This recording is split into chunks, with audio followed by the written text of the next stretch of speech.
Good morning, everyone. Welcome to Finance and Corporate Services Committee. We have a very busy and interesting agenda for today. We'll get right into it. Could I get a mover for the consent items? Moved by Councillor Galloway-Sealock. Any questions on the consent? Motion to ask question on the consent, Councillor Gazzola? Yes? Okay. Which specific item? I'm sorry, what? You have a question on the consent items? Yes, I do. Which one? On a couple of them, 2 or 3. Sorry? On 1, 2, 3, and 5. 1, 2, 3, and 5. Okay. Motion to allow questions on those. Those in favor? That carries. Councillor Gazzola, questions? Just quickly on 1 and 2, do we not get details? We're not provided any details of what the write-offs are. We're given summary information. Do we not see a list of what they are? Through the chair, no, that was a change that was made with the collections policy at the start of 2015. Is there one person in this organization that gets to see that? I don't understand. As a board of directors, should we not see the list of what's being written off? Saleh had communicated the reason for that change to council. I'll recirculate that for your reference, Councillor Gazzola. Well, it doesn't seem to... do we have to shoot him after he sees it? Or? Councillor Gazzola. All right. I had a question on 5, and actually I wanted to make a comment on that. When I first read it, this is actually, you're requesting authority to do this in 2016. I thought we were dealing with 2015, but it is 2016, right? Through the chair, yes. This was a requirement after Canada Revenue Agency conducted an audit of our donation practices that council do this every year at the start of the year. And I just wanted to make a comment. I think it's an excellent program. I'm really pleased to see it there. It allows people to make donations to these organizations and to receive proper income tax receipts. And I'm pleased that it doesn't take staff much time to carry out the program. So it's a good program. I'm pleased to see it. Thank you. Okay. So first we'll take items 4, 6, and 7. Those in favor? And opposed? Oh. And Councillor Gazzola, do you want to vote on items 1, 2, 3, or 5 independently? Okay. So the balance of the consent items, those in favor?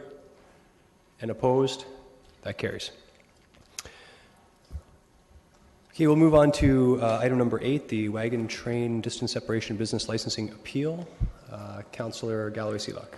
Yeah, just for transparency purposes, I want to note that my brother uses this service for his dog and that he signed the petition. I do not have a conflict, but I just wanted for transparency purposes to make sure that was noted. Appreciate that, thank you. Councillor Fernandez, I have you in the queue. No, okay. Okay, Ms. Daniels, when you're ready.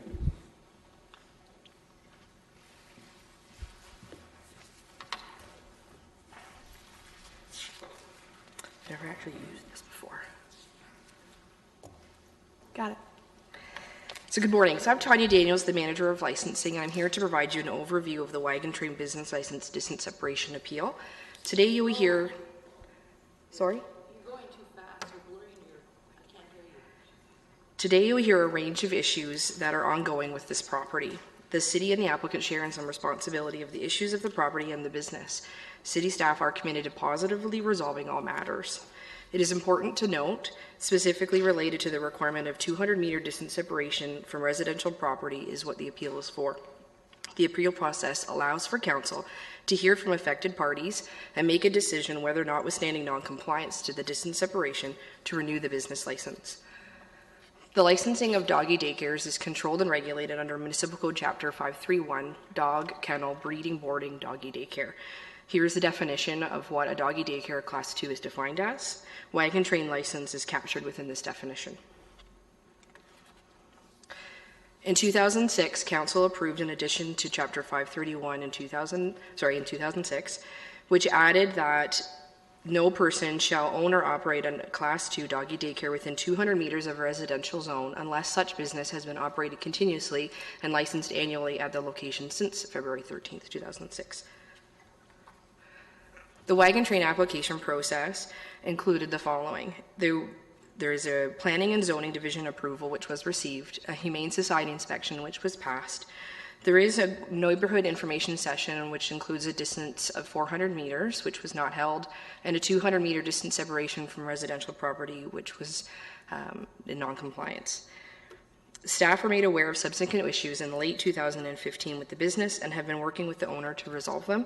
Staff members from licensing, planning, bylaw enforcement, and legal services have met with the business owner and correspondence has been exchanged. Report FCF 16-023 includes the comprehensive resolution plan details of this. Today's appeal process is specific to the distance separation requirement and providing an opportunity for impacted neighbors to provide comment. So the purpose of the appeal, Council Policy I-860 indicates that when a distance separation is not achieved, the license cannot be issued. Therefore, Wagon Train's business license renewal was denied. The policy then requires the appeal to commence at the request of the business owner. The appeal process provides the business owner an opportunity to address council to have the business license renewed for their location, notwithstanding the non-compliance with the 200-meter distance separation requirement. The appeal further allows for comments to be heard from the impacted area. The required information session was not held in 2015. Therefore, the impacted area was expanded to include 400 meters, allowing an opportunity for those individuals to have their comments and concerns heard. You will see here a map of the two different distances. So Wagon Train is at the very center of the map. Then the first circle is 200 meters and the second circle is 400 meters. A larger map has been provided on your desks. The comprehensive resolution plan, staff are committed to working with the business owner to seek solutions to the various issues surrounding the business. Well, staff recognizes that a fundamental issue that needs to be resolved first is whether council can support the renewal of the business license, notwithstanding the non-compliance to the 200-meter distance separation from any residential zone. The appeal process allows council to receive public submissions. The business owner can provide comment to council. Any public submissions that were brought forward to the manager of licensing by the deadline in the notice have been provided to council. Delegations have an opportunity to speak at the appeal as well. The issuance of the business license could be subject to any conditions council may deem appropriate. Council is authorized to renew, suspend, revoke, or add conditions to the license. The recommendation as provided in report FCS 16-023 is that notwithstanding the requirement for a 200-meter distance separation from any residential zone, the issuance of a doggy daycare Class 2 license for Wagon Train located at 386 Maple Ave, Kitchener, be blank, subject to the following conditions. This allows for council to receive comments from the business owner and the public and then render a decision after having received the comments.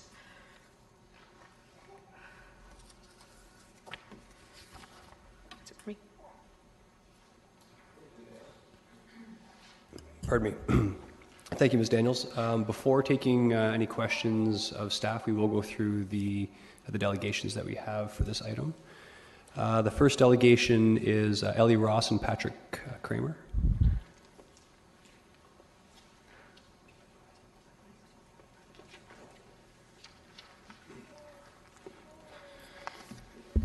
Good morning. Good morning. I would just remind all the delegations this morning that you have 5 minutes to make your presentation, okay?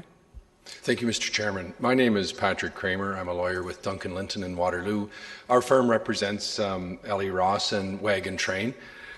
Ms. Ross is here, and she's going to tell you a bit about her business and some of the steps that she's taken to address the concerns of staff, as well as answer any questions. Thank you. Good morning, everybody. I'd like to start off by letting you know that Wagon Train has been running doggy daycare since 1999. We incorporated in 2000, and we've always been licensed and never failed any inspection in the history of our business. We also were instrumental in getting the industry regulated and bylaws formed, not just assisting Kitchener through the Humane Society, but also in many cities across North America. Before we were moving, we were at Hoffman Street. We'd been there for 5 years, and when we were there, we were debating whether or not to stay and renew our lease or whether or not to move. We considered the process of moving in the summer of 2014. And our typical process was that when we were looking at alternate locations, that we would always contact the city and provide the addresses to get an idea whether or not that would be a location worthwhile pursuing, because people like Pat Harris and Cheryl Rice were very familiar with it, and they would provide feedback as to whether or not those locations were good or not. An example of that was 226 St. Ledger Street. That was a location that a building I very much liked. But the response came back very quickly to say, sorry, but it's too close to residential. So we moved on. Then we narrowed it down to 2 places. There's not a lot available for a business like mine to move into. So it narrowed down to 2 places. And surveying our customers, they said that they really, really, really wanted us to move to a place where the dogs would have a large yard.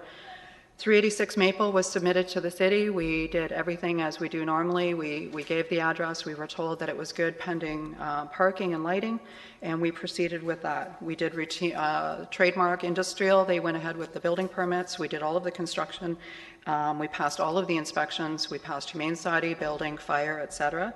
And we believed that we were doing everything right, and we had the licenses there as such to move forward. I just want to note that the site plan that is in my lease is different than what the city has on file, and we are definitely working towards fixing the site plan with the city, and I don't see why there's any reason why we can't be doing that. I just want to, sorry. In your package, not in the binder itself, but in the PowerPoint that you all have a printed copy of, it has some photographs that you can familiarize yourself with the layout of our property. And we are in an industrial section, and parking for us has always been mainly pick up and drop off. And the parking at night would be for the occasional class that goes on, and the yard would be very accessible. With regards to noise, we did have one noise complaint that we were made aware of, and we went to meet with the owner of the hacienda. I agreed to close on the weekend so that we would never impede any event that she would have. And I also offered my assurance that anybody that might have been concerned about us being a neighbor could contact me. And to date, we have never heard one person come forward with any concerns whatsoever. And we've given up our revenue on the weekends in order to accommodate them. We've not heard a word from them since, and we're kind of surprised to see the letter that they had submitted to council. But however, with regards to noise, we recognized that noise was a problem. We went ahead, we've spent over $10,000 redesigning our layout. We have moved our confinement room. We've put in acoustic absorbing panels. We've put a visual barrier on the play yard so that the dogs don't see people and bark at them. We've hung up signs to discourage people from approaching the fence. We've expelled several dogs that were chronic barkers. We put in double layers of Roxol insulation to absorb sound and from the sound transmitting. We've put in enrichment programs for the dogs that are in confinement, because those are the ones that will chronically bark the most. And we've done all of these things, and we believe it has made a significant difference. I want to note that in your binder you have all the petitions in there. They total up at approximately 900 and still counting. 180 comments were written online by the general public, 100% of which were positive in our support.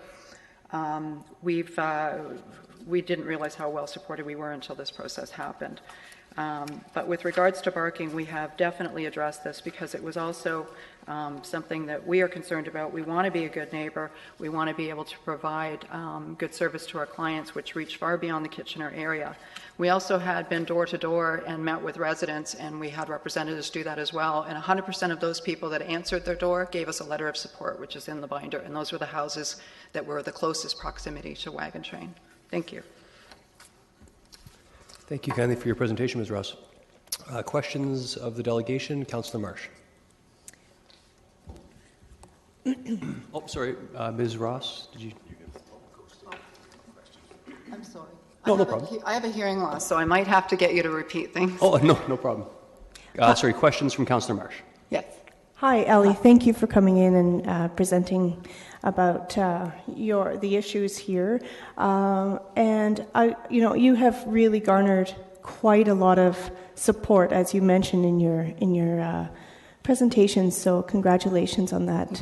It's a silver lining, I would say, for you to see how much support you do have. A couple questions for you. The outdoor play space, where I imagine a lot of the noise would be coming from now that you have insulated inside.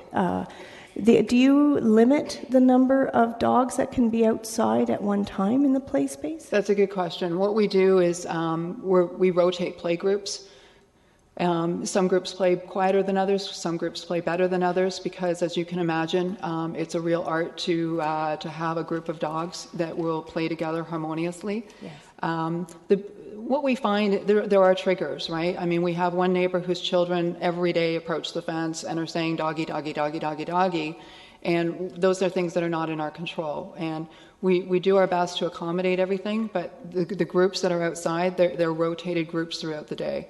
Mm-hmm. One of the biggest problems that we had last summer was that where we had the dogs that were being confined when another group was playing or a group that was resting, was that they could visually see other dogs that were loose and playing, and so that, of course, you can imagine the barking that was going on. So they no longer have that visual access. They are now located in the center of a building, and it is so much quieter as a result, for sure. Okay, and so the outdoor play space, again, another question just about the grounds. Is it actually asphalt, or has part of it been converted to dirt with mulch? It's 100% asphalt. We brought in a load of mulch, which we're going to be removing. We brought in a load of mulch to make it softer for the dogs to be playing on. And so part of the yard, and you'll see there's an aerial photograph, even in the PowerPoint presentation, you can see that mulch is there. But in preparation of to meet the site plan for the parking, we rented a tractor and everything and brought it in, and we moved all that mulch over to the one side and cleaned the parking lot to prep it to be painted, and then we were asked not to paint it. So that's presently how it sits. Mm-hmm. I don't want to move mulch right now because it is saturated with snow and it's very wet. Mm-hmm. Okay. And should the decision today be to defer until all of the conditions that have been outlined by staff be met, in the meantime, would you be willing to host council on a tour? I would love to show you my place. Yeah. I would absolutely love to show you Wagon Train, 100%. Mm-hmm. Okay. And one of the concerns, as you already are well aware, is noise, not just with the residents, and mostly it has not been residents who have complained. It's been a few commercial properties in your area. So would you, if there were future noise complaints should your license be renewed, would you be willing to have an ongoing positive relationship with your neighbors to try and mitigate whatever concerns they have? We definitely we always want to have a positive relationship with everybody that's around us. And we've always been sensitive to our neighbors. And there were actually locations that we were looking at where we considered who the neighboring properties would be, and I automatically said no, that this isn't going to work because this isn't an end of an industrial, but that's the beginning of commercial, and those people are going to hate us. That was a consideration before we moved in there, and seeing that it was, like Clintar was beside us, it was an empty property for sale on the other side of us, plumbing supply behind us, but it's up on the hill. We thought it was ideal. Mm-hmm. We really did. And from your location, can the dogs at another doggy daycare across the highway, can they be heard? I'm sorry? There's another dog daycare location across the highway from you? Yes. The Humane Society, the Leash Free Park, and another dog daycare are in the proximity. And there's 2 other dog training centers down the street. Okay. Yeah. Okay, thank you. Basically the question that I didn't get a chance to repeat is, can dogs from other locations be heard from your location? When I'm at my location, I couldn't comment on that. The other noise that we hear is from the other industries, their machinery, the dumpsters being dragged for repair, diesel trucks. I could not tell you. I can tell you that when I leave at night, do I hear barking when I pull out and I drive down Maple? Yes, I do. But there's a very high dog population in that neighborhood, which we love, but we also will feel that we will be blamed for any and all barking. We are closed at 7 o'clock at night. We're only open Monday to Friday, and all of our dogs are put away by 6 o'clock, sometimes earlier. So we're a little surprised to read some of the comments about noise in the evening, because there's no way it's from us. We're not there. There's nobody there. The building is closed up at 6 o'clock. Okay, so one last question, if I have time. Please. Okay, so regarding this point, in the past, there were dogs that were staying boarded overnight at your location and on the weekends. I want to ask you, will you be willing to, for an ongoing basis, cease any overnight? I mean, that's part of the license that you would be receiving, is to not board any dogs. Absolutely, but it should be noted that the dogs that were there, they were stuck there. They were not picked up. It was circumstantial, and they were confined to the building. They were not out, they were not outside. They were in the building. The building was closed up. So, but nevertheless, even if they were inside, they were there, which is not allowed. Right? Agreed, yeah, but it was circumstantial. I mean, Okay. if a person didn't pick up a dog, they didn't pick up a dog, so we had no choice. So yeah, we recognize that. We're putting measures in to make sure that doesn't happen. And Okay, that's a concern, but okay, thank you. thank you. Thank you. Councillor Ioannidis? Thank you, Chair Davey, and thank you, Ms. Ross, for coming in today. And I have no doubt that you have I'm sorry, I can't hear you. you. Have a great business. I'm speaking right into it. I have no doubt that you have a great business. And Councillor Marsh had followed through with some of the questions that I wanted to, and I just wanted to touch upon it again. So, if we were to grant your license, you're willing to commit to the following options on here? I'm sorry, I can't hear you. I'm sorry. Okay, sorry. I'll speak a little louder. If we, as a committee, were to grant your license, are you willing to abide by the further remaining bylaws that are in here that were stated that you have some issues with, like with site plan and I guess overnight dog? 100%. 100%. We have a planner. I don't know if that's what you call him, an engineer, working on the amended site plan. The sign bylaw violation, Signs Galore has been hired, and I would believe by now they've submitted something to the city for a sign to be erected so that the banner would not be an issue any longer.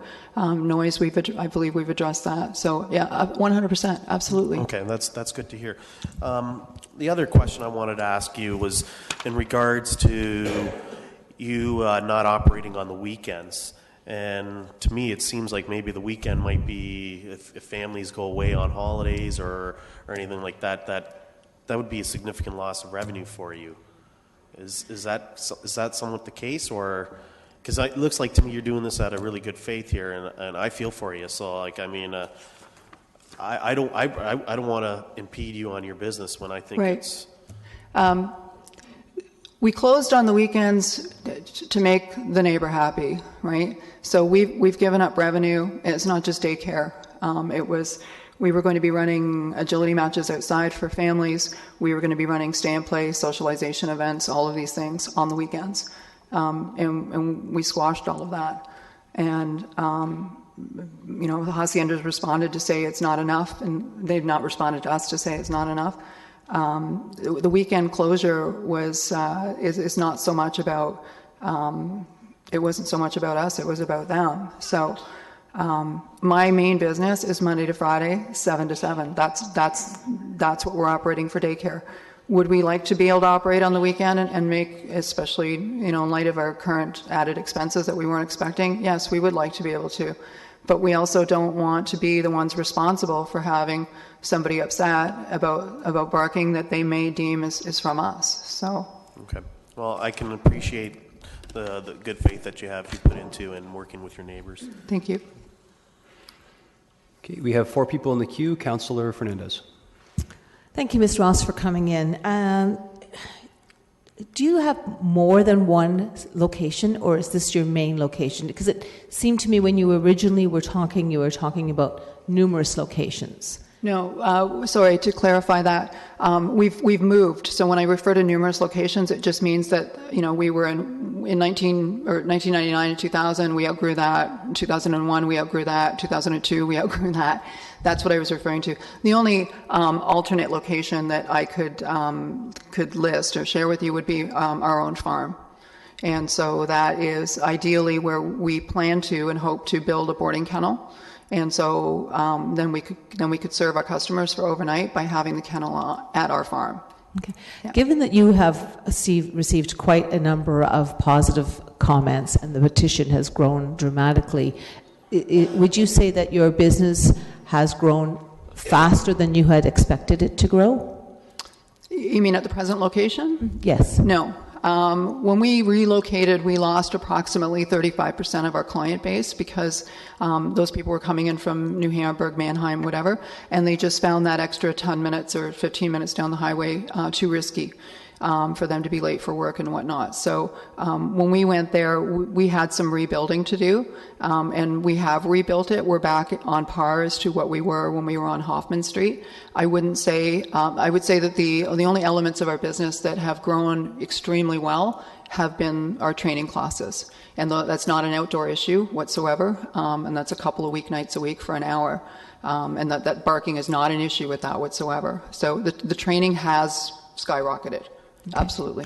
And can you give me a rough estimate of how many dogs you would have there during the day?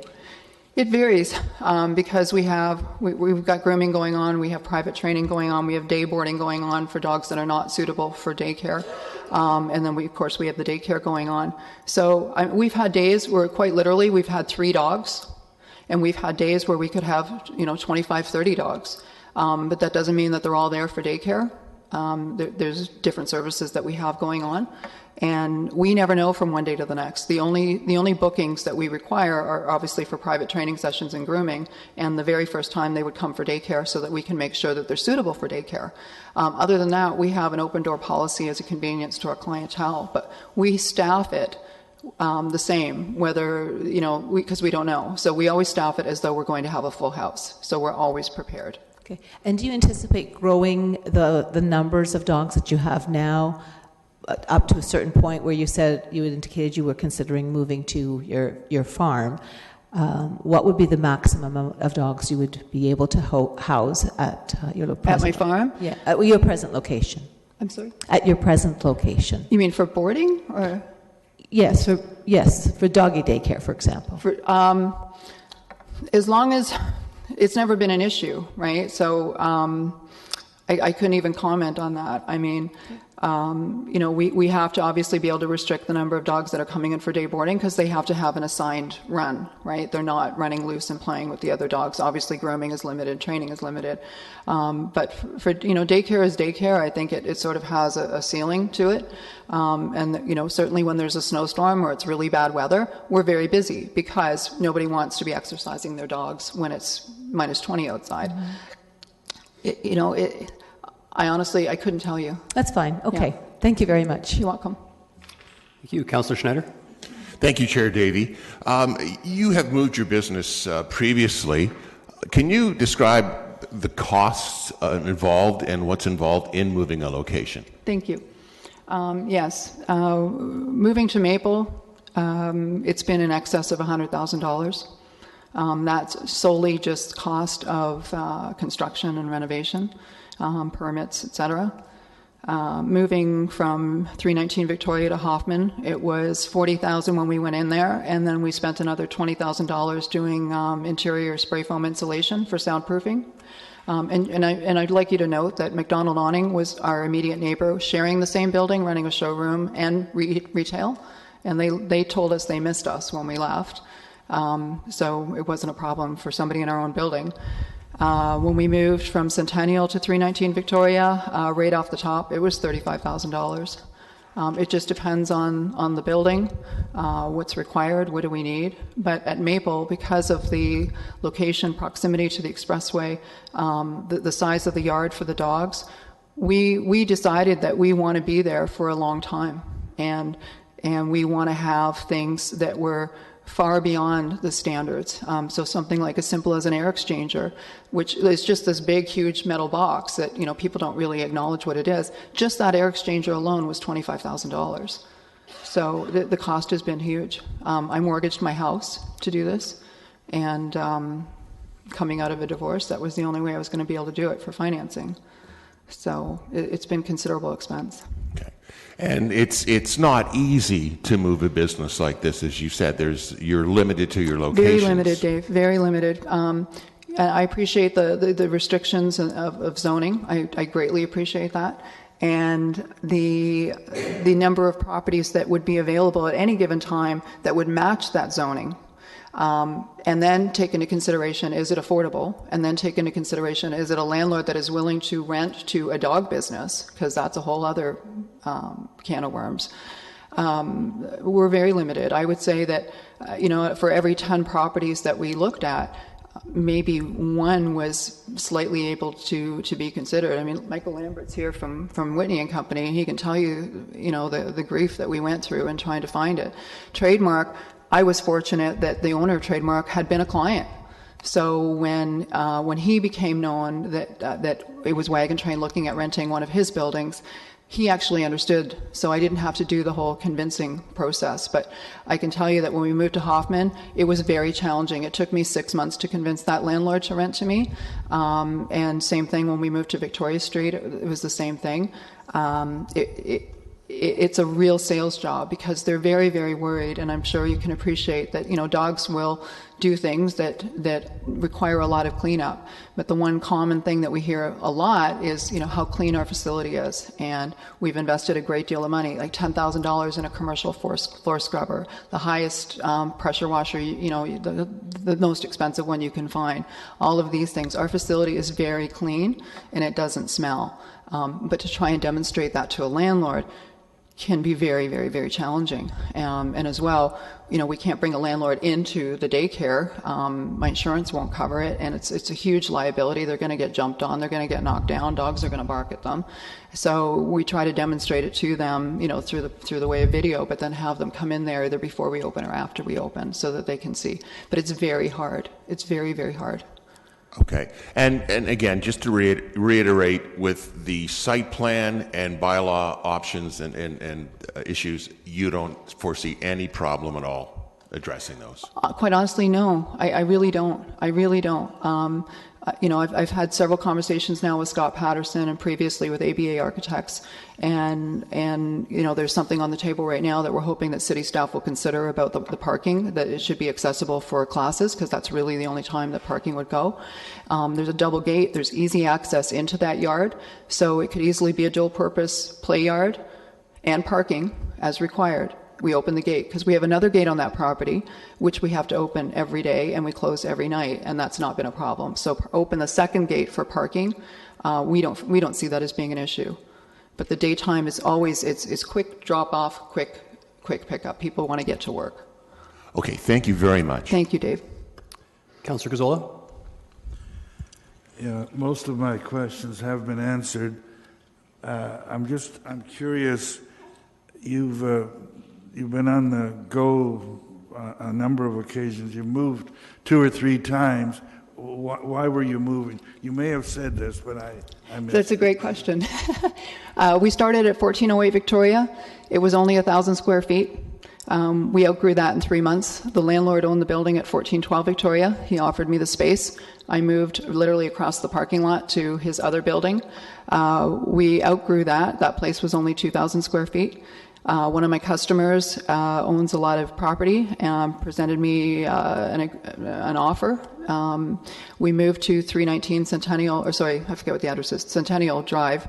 It was a shell of a building. It was unfinished construction. We paid for it. We finished it. We operated in there. The building was way too expensive. I'll be honest. The taxes when we first went in there were $5,500, but after we finished all of the construction and it got us reassessed, the taxes went to $50,000.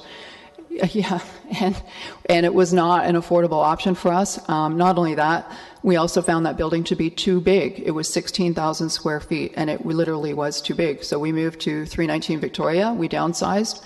That's when we realized after Joseph's removed all of their dumpsters and the trees from the property that we were backing onto residential. We were stuck there by a 5-year lease. We did fulfill our 5 years there. We chose not to renew that lease there out of a courtesy to our neighbors. And that really is the honest truth. We moved to Hoffman Street. We were there for the full 5-year lease. So we weren't moving because of problems. We were moving for a number of reasons. Thank you. Where is your farm? Pardon me? Where is your farm? My farm? Yeah. I'm just outside of Ayr off Tressler Road. Yeah. Did you ever consider moving just outside the city? I would love to be able to do that and pay my own mortgage instead of somebody else's, but the reality is that in dog daycare, it's all about time and convenience, and just like child daycare, people want a location that's easy to get to. They want to get in, they want to drop off their dog, they want to get to work. And our clients work in Kitchener and Waterloo. Some of them drive in from Toronto, Oakville, Mississauga, London, so on and so forth, but not a lot of them. But it's all about convenience. To move the daycare to the farm, it would destroy it. It just wouldn't feed that clientele whatsoever. Okay, but you did say you wouldn't mind being outside the city, but it's not a good business proposal. The other concern that I had an open mind when I dealt with this, but I kept reading where you seemed to be not concerned with these rules and regulations like the site plan and all of that. Why is there another side to that story? Why did you not do the site plan the way it was on the city's books? The site plan, that was for Trademark, the landowner, to do. They hired ABA Architects. They had done the site plan. They had submitted it. The site plan that came in my lease is in your PowerPoint presentation, and it shows the property exactly as I do use it. But that does differ with what the city had on file. That wasn't realized by me until these problems arose last year. In terms of why wasn't it submitted with the dog yard being shown on it, I honestly have no idea. I don't know if that was just a simple oversight or to accommodate parking as an assumed dual use. I honestly have no idea. But I can assure you that myself personally and my business has a very long reputation of following rules and to the best of our ability, and that was something we were simply not aware of. Thank you. Thank you. Yeah, I have a couple of questions of staff. Okay. Noted. We'll take staff questions after we have 2 more delegations. Councillor Marsh, follow-up question? Yeah, just actually want to make note that I'm going to be developing a motion and bring it forward at the appropriate time after the delegations. Okay. Thank you for letting us know about that. Thank you, Ms. Rosser. No further questions. Okay, thank you. Okay, the next delegation we have is Rod Barent. I hope I'm pronouncing that correctly, from Code Yellow Towing. I'm not Ron. Ron, sorry. You don't look like a Ron. My name is Crystal Barrett. I apologize for Ron's absentees. I'm the manager of Code Yellow, and I'm here on his behalf. We just recently moved into 288 Arnold Street, which the fence of the dog yard runs right onto our property. We have issues of the dog noise that comes from the dog pound from 7 a.m. until 7 p.m. at night. Sometimes it's 5. When I go home, the dogs are still outside barking. We run a very established business within the towing facility. We operate with the OPP and the Waterloo Regional Police on strict guidelines of our impounds as well, with accidents and families to come visit their property and their vehicles. With this doggy pound that is outside, they're out there barking all day long. We operate a dispatch center with 5 rooms, 1 room, 5 dispatch centers. We cannot open our windows without hearing the dogs barking. It is hard for our clientele to hear on the phone with dogs barking and echoing through our facility. One of the biggest concerns that we have is we put trailers up to block the noise barrier from the dogs. It still bounces and it comes through the facility. We've had customer complaints of ears piercing dog sounds when they're taking belongings out of their vehicles, and they can't handle that sound. Our concern is if it continues to happen, we could lose clientele ourselves on the phone, with people not wanting to go with our business because of the loud noises. That's our proposal. Pardon me. Thank you for coming in your presentation. Councillor Marsh, question? Hi, sorry, I didn't catch your name. Crystal. Crystal, thank you for coming in and representing the business that you manage. I want to ask you, so regarding the zoning for your business, are you aware that the zoning does allow for a dog daycare to take place as your next door neighbor, except for the fact, notwithstanding the residential proximity, but like if you had been further away from residential property, are you aware that even if you were in a different location, you could have a dog daycare right beside you? Correct, you could, but it's the noise that is the biggest problem. We love dogs. All of our family members and business people have dogs. Yeah. It's the noise of the barking outside all day long. I understand that there's time periods where they have their dogs that come out, but they're rotated shifts. Sometimes there's 5 dogs, sometimes there's 20 dogs, and they all bark.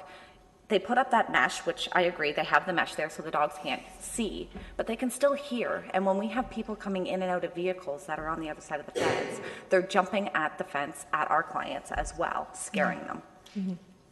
And so have you approached the owner of the Wagon I personally haven't. I don't know if the owner has approached Wagon Tag, but I personally have not, no. Okay, and so do you see that it may be possible?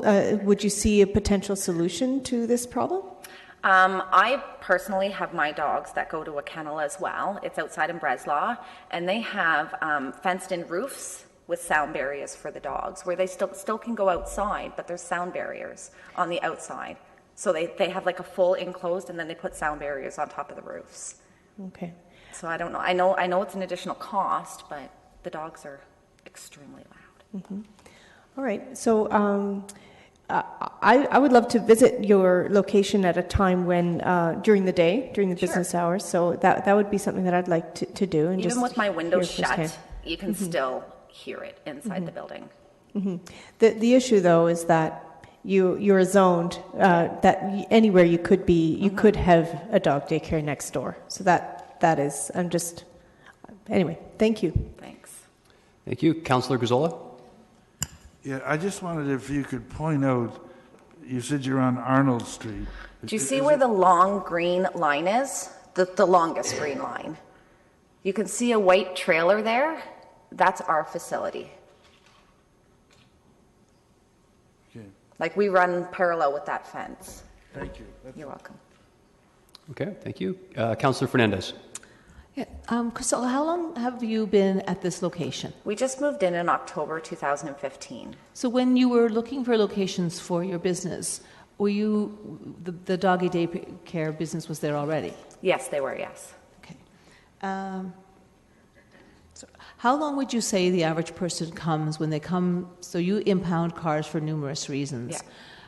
How long does a person usually stay at that site to pick up their belongings out of their vehicles? It depends. If it's a fatality, then you have the family that come, and the car could sit there for 2 months. OPP have to investigate. Sometimes they leave within 3 days, right? If they're in the hospital, it could be a month before they come. They could have severe injuries before they come to get their personal belongings. Sorry, I probably didn't make my question very clear. You said that owners of vehicles will come to your site to remove personal items. What is the average length of time that they would be there for? 15 minutes. If it's an appraiser on a vehicle, it could be 2 hours because they have to appraise every damaged part of a vehicle. Okay, thank you. Okay, there are no further questions. Crystal, thanks for coming in. Thank Appreciate you. it. Okay, and the final delegation, Kelly and Landon Hall.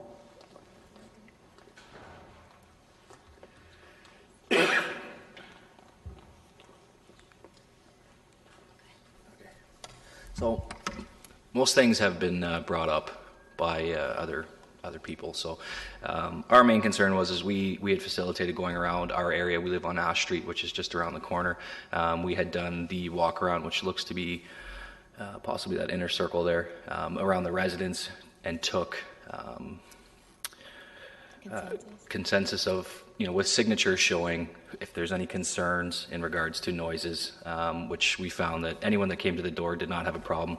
They had dogs themselves and had made it aware that they can constantly hear noises constantly, throughout the day, at night, of other dogs. So for us to pinpoint a certain area just kind of seems absurd to show that it's one area that's showing the barking, sorry.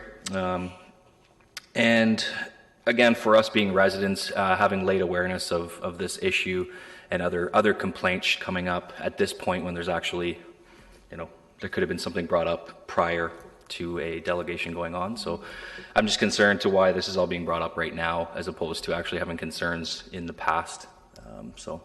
Like the information session would have been nice to kind of just let the neighborhood know that the business was planning on relocating.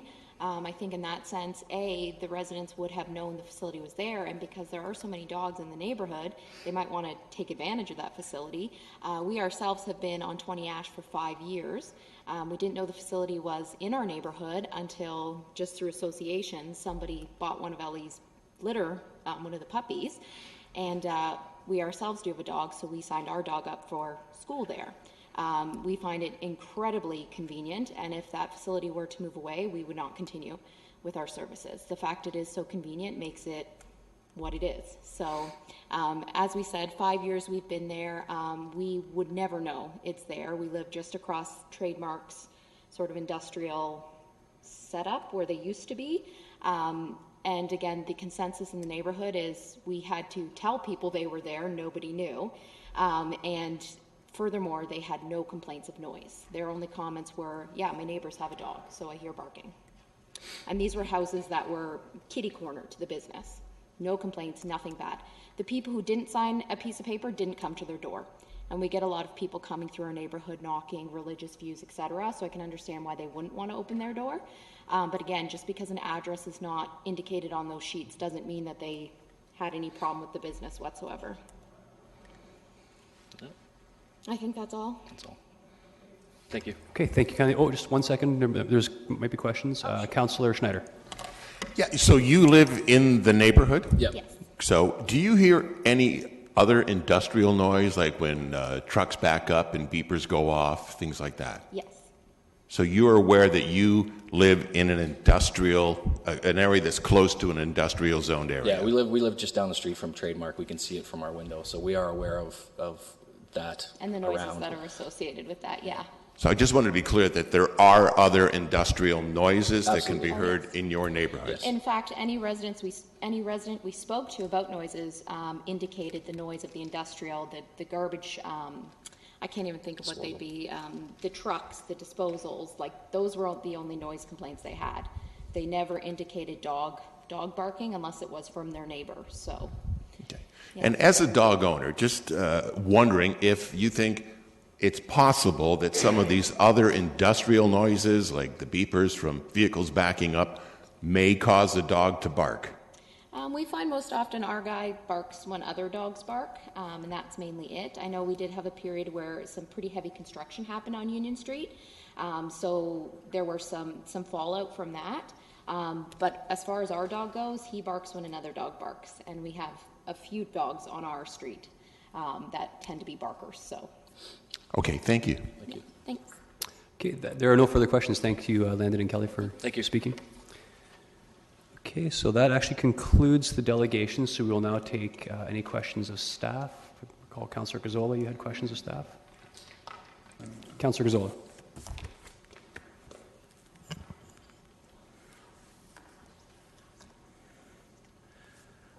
I wanted to ask staff if they know, you may not know, but this 200-meter requirement was added in 2006. What was the reason that was added at that time? What was the intent of that? Ms. Daniels. Through the chair, the report indicated from 2006 that it was a result of several complaints from the Wagon Train Victoria Street location. And that was the addition at that time. And that's the reason Council of the Day changed the bylaw. That's correct. The other question I had of staff is this question of the site plan. I guess there's the owner there, and these people are the tenants. When we were following up, this may be a question for planning. When we're following up on issues like that, who's responsible? And do the site plans change because the use of the building changes?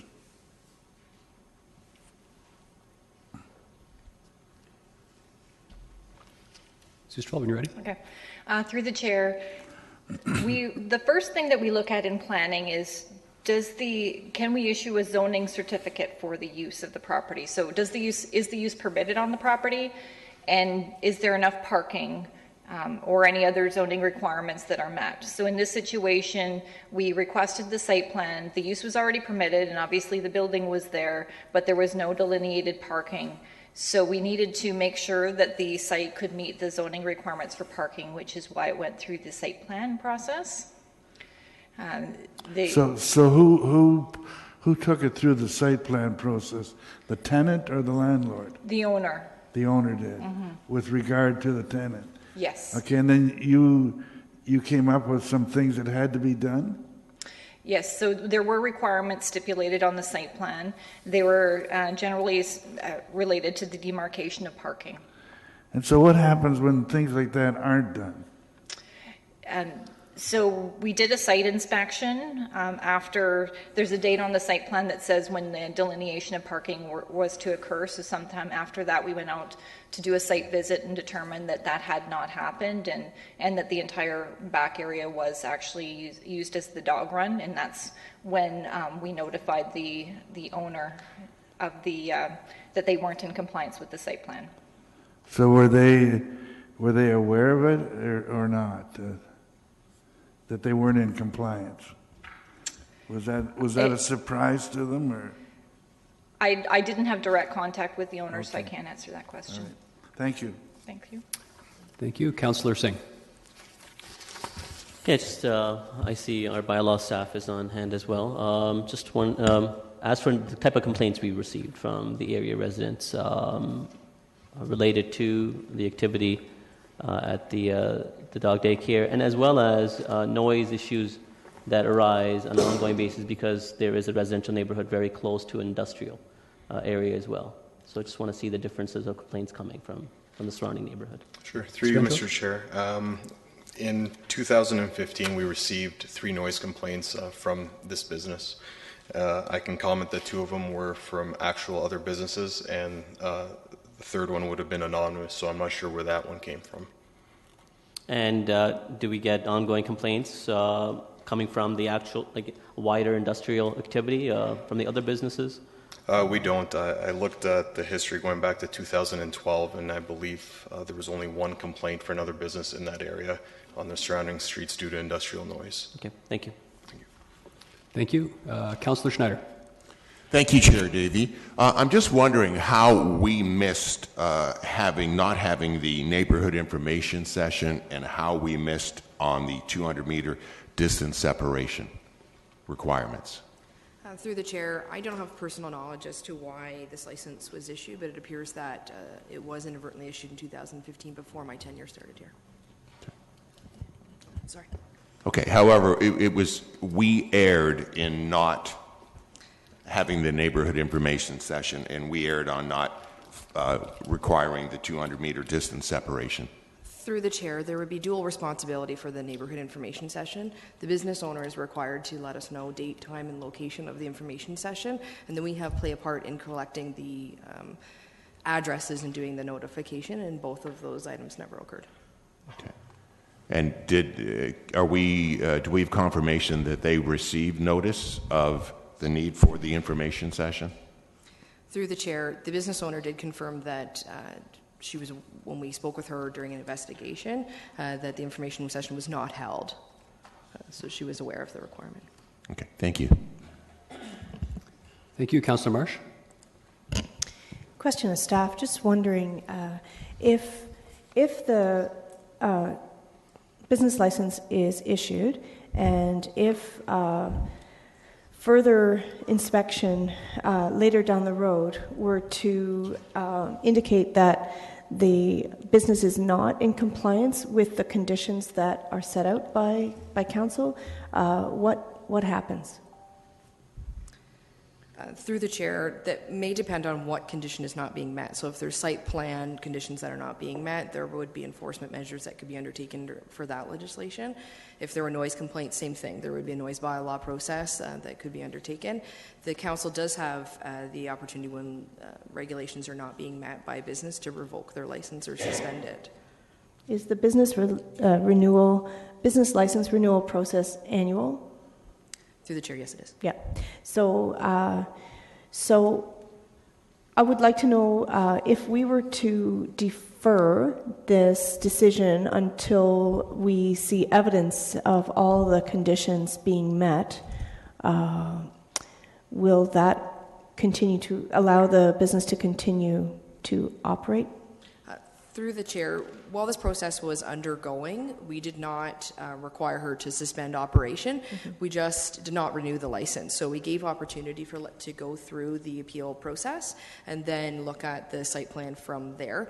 It is important to note that the site plan is not being complied with right now. The outdoor dog run was not indicated that it would be part of the operations, and so the site plan does not allow for that. So either we make a decision to allow an application to amend it, or we refer back to the one that is approved. In the report to council, my understanding was that that is already something that we would allow the business owner to do. Do we need to apply to amend it? Is that not the case? Through the chair, we wanted to ensure that the distance separation requirement was not an issue, so that we were looking at that requirement first and knowing that the site plan amendments would be a process handled through planning. Okay, thank you. Councillor Gallo-Seelock. Mr. Chair, I actually have a question of the first delegation, Ms. Ross, if you would permit a quick question. Not a problem. Ms. Ross, question? I'll speak louder please. when I ask my question. Sorry, just in light of some of the delegations who came after you, specifically with the towing company, you have an amended site plan in the package that you gave us today in the slide presentation, which shows a parking lot and the dog run. I heard in your presentation that you were only planning on using that parking area in the evenings for training sessions. My question to you is, would you be able to permanently have that parking spaces available and keep the dog run smaller for the daytime activity? Would your business still be viable if that dog run was permanently smaller like it shows in the site plan? The expense of putting in another fence, I've already spent $16,000 on fencing there. We don't have the budget for it at this time, and so that's an inhibiting factor for us. The entire reason for going to that location was because of the size of the yard, and we see no reason why the parking can't be accessible with the gates, because the parking is only required when the daycare is not on. And I believe that the provincial code is for dog training specifically, and that's where the calculation of parking spaces comes from. And since the dog training is operating when the daycare is not, we don't understand why there should be any reluctance to allow that as an operating factor. My thought is just you abut a company that has sensitive issues to the dog barking during the day, and if there was that separation on a permanent basis, it may be able to assist in the noise attenuation that is being experienced by an adjoining business. So I was just trying to see if there was some sort of compromise there. The delegate that spoke, they have never come to us. We've never heard anything from them. And I just want to mention that we don't know if it's their children or whose children, but when I referred earlier to children coming to the fence on a regular basis and taunting the dogs, that's the property that it's coming from. And I don't think that parking, necessarily a parking separation, resolves that. When dogs hear very well, and when they hear, doggy, doggy, doggy, they're going to react. They're going to respond. Right. I'm just trying to come from a perspective of trying to make everybody happy in the area. So thank you for answering my questions. Okay.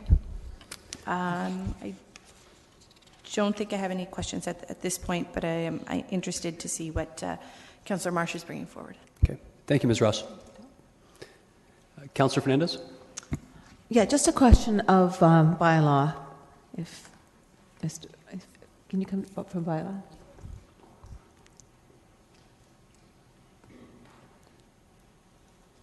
You said that you had 3 complaints that may have originated from the Wagon Train site.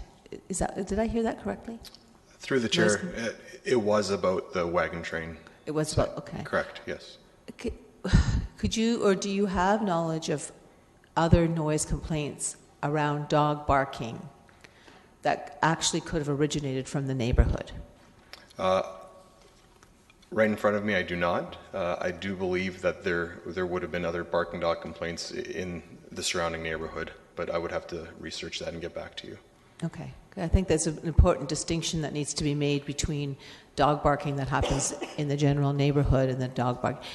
Are you aware, is there any business in this area that may have dogs that are used there for security purposes? Through the chair, I'm not aware of any, no. Okay, maybe I'll ask Ms. Ross that. She may be aware of that. Okay, thank you. Thanks, Steve. Can I ask Ms. Ross that question? Sure. Ms. Ross, or one more question, please. Thank you, Ms. Ross. Are you aware of any businesses in that area that use security dogs? Yes. During the evening? Puppy Power was operating at the corner of Maple and Guelph, but they're now relocated. They're not there now. There's another dog training center on Guelph, very close to Maple.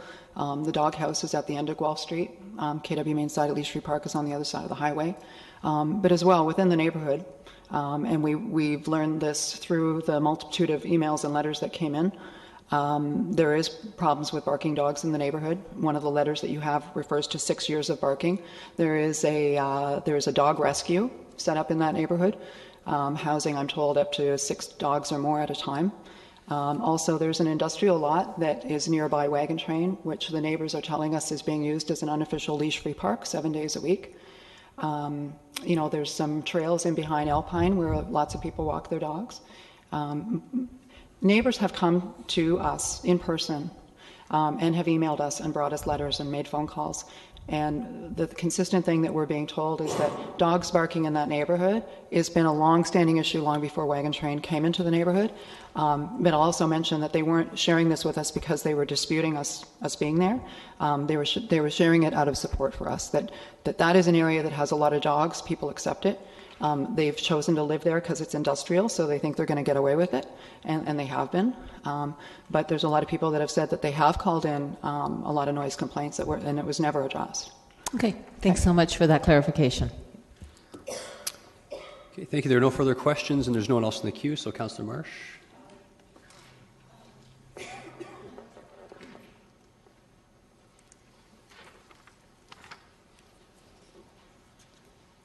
All right. So what I would like to propose is that we pass today that the doggy daycare be, if they are able to meet all the conditions, that the 200-meter distance separation requirement be waived. What I'm moving is that we defer our decision until we have evidence of the conditions being met, and aside from that distance separation requirement, which of course would be impossible to meet. We need to, I would like to see the site plan approval process be completed, evidence of permanent noise mitigation measures, which we are hearing anecdotally have been put in place, but I'd like to the satisfaction of staff to be in place. There's an issue with the outdoor signage approval, and also I would like assurances from the owner and evidence that they have ceased overnight boarding of dogs before we can approve this. So in light of all that, I also would like to see staff and the owner arrange for a tour so that councillors can go if they would like to see firsthand this location and also the location next door to see just how loud it is. Thank you. I'm just going to, one clarification on the motion. It says evidence of permanent noise mitigation measures. That doesn't necessarily mean new measures to be taken, but also measures that have been taken place in the past? Yes. Okay, thank you. Okay, there are a couple people in the queue. Just before we jump in, though, I would just like to ask staff if they have any specific concerns with the motion as is presented.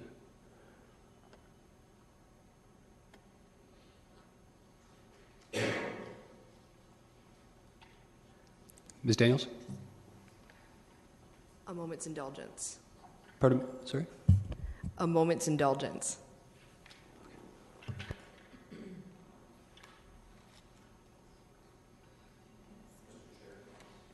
We have a bunch of people in the queue here. All of a sudden, now we have 6, and we're Question actually of clarification. behind schedule now. But Mayor Rabinovich?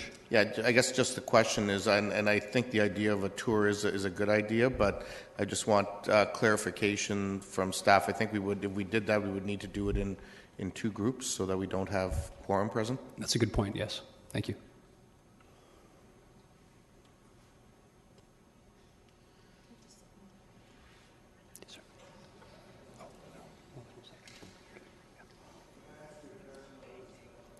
As long as it's not occupying anyone that's currently figuring stuff out. Councillor Gazzola?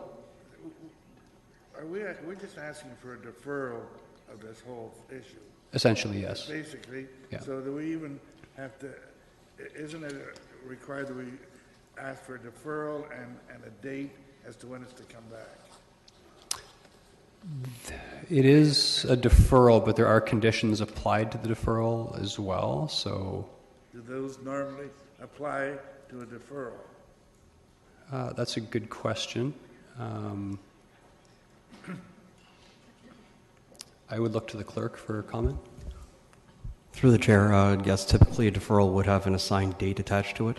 In this instance, what you could do is you could put a tentative date, and then if the conditions have not been met by that time, at that, say, future council meeting, it could be reported back that it had not been met, and then a further extension or deferral could be given. Okay, and that doesn't necessarily have to be written, that's implied?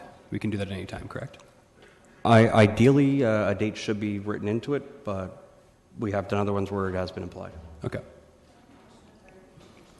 And a question of clarification, Councillor Galloway-Seelock? I'm just trying to help Councillor Marsh with where you're going here.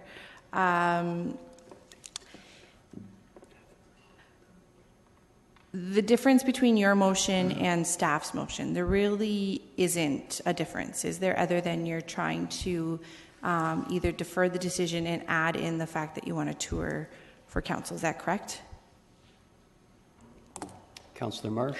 Because it might help staff understand. So it's the same wording that staff recommended, except I did not include the word approve or denied. I included instead the word deferred.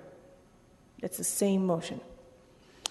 So, okay. So then my question just to staff is it not the same to just approve something subject to the conditions? And I think that's what Councillor Marsh is trying to do. So if we just approve it subject to the conditions, if they don't meet the conditions, they don't get the business license. Is that correct? One more time, Ms. Daniels? Through the chair, that would be correct, yes. So we could approve the license with the conditions in place as council has authority to do so, and then if the conditions were not met, we could look at that at that time. Right. Okay. So I'm just trying to understand then, is your intent just to defer, like approve or not approve and defer in order for these things to happen, which is, in essence, if we approve it with the conditions, they don't get their business license until they meet the conditions anyways. Okay, so essentially, Councillor Marsh, I think what staff's saying is that if you were to replace, I think the intention is to eventually approve it, yes, subject to these conditions. So if you were to simply replace the word be deferred to be approved, subject to the following conditions, it would essentially mean the same thing, provide a bit more clarity. Yes. Yes. All right. Okay. So we can replace the word deferred with approved. Thank you. Okay, and there are 3 people in the queue. I think staff's good. Councillor Ioannidis. Thank you, Chair Davey. I'm just here to offer my support. I think it's I don't want to. I want to see these conditions or fall through, but I think at the same time, I think the business has done a lot to try to mitigate some of the issues, and if there was a license that was issued on our behalf mistakenly, then I think we need to move forward with it and continue the relationship that we had built and operate in good faith. Councillor Schneider. Thank you, Chair Davey. We did miss some issues prior to the issue being licensed. I found through the speeches today that the owner is a model owner with high marks from inspections and a large volume of support from clients. The owner has already worked to comply with staff for fixing the outstanding issues. Moving a business like this is very expensive. There's limited options. This is a permitted use in an industrial area, so I will support Councillor Marsh's motion. Thank you. Recorded vote has been called. Councillor Gazzola. Yeah, I'm still a little confused. I have no problem with this business carrying on business as they're doing. I would prefer, though, rather than we're really not. We shouldn't be making a decision today until we see the questions that we're asking for, see the answers to them. So I would prefer to see the business carry on, put a date in place, and call for a deferral until that date. So I'm not sure where we're going here. I'm not sure it's Councillor Marsh's motion, but I think the intent here is that, you know how it works with the committee and Councillor Gazzola, so the intent would be that we have until the 21st for staff to go through with the property owner to make sure that these conditions are met, and we would be subject to our discussion and approval at council. But to not have the word approved there, it could mean essentially that they go through all of these conditions and we still say no. So I think that's the intent of the change. Well, why don't we just go for deferral until the 21st and not make any decisions one way or another today, or not put any decision on the table? Why don't we just call for a normal deferral with a date? Okay, yeah, and you're welcome to, I guess, vote against it. As I'm just trying to explain how we got to this point. And Councillor Marsh, do you want to respond? Yeah, just a point of clarification. So the reason that we would not defer it, as I now understand it, is because even if the conditions that we are putting in place were all met, then because if we had deferred it, then we could still say, oh, but never mind, we don't like the fact that you're within 200 meters of a few residences, so we're going to deny your business license anyway. It's to provide some assurance to the business owner. So if we can conditionally approve, can we just strengthen the language to say to be conditionally approved subject to the following, so that it's clear that we're not approving it today, we're conditionally approving it based on certain conditions. I think it's implied by subject to the following. Yeah, subject to the following conditions.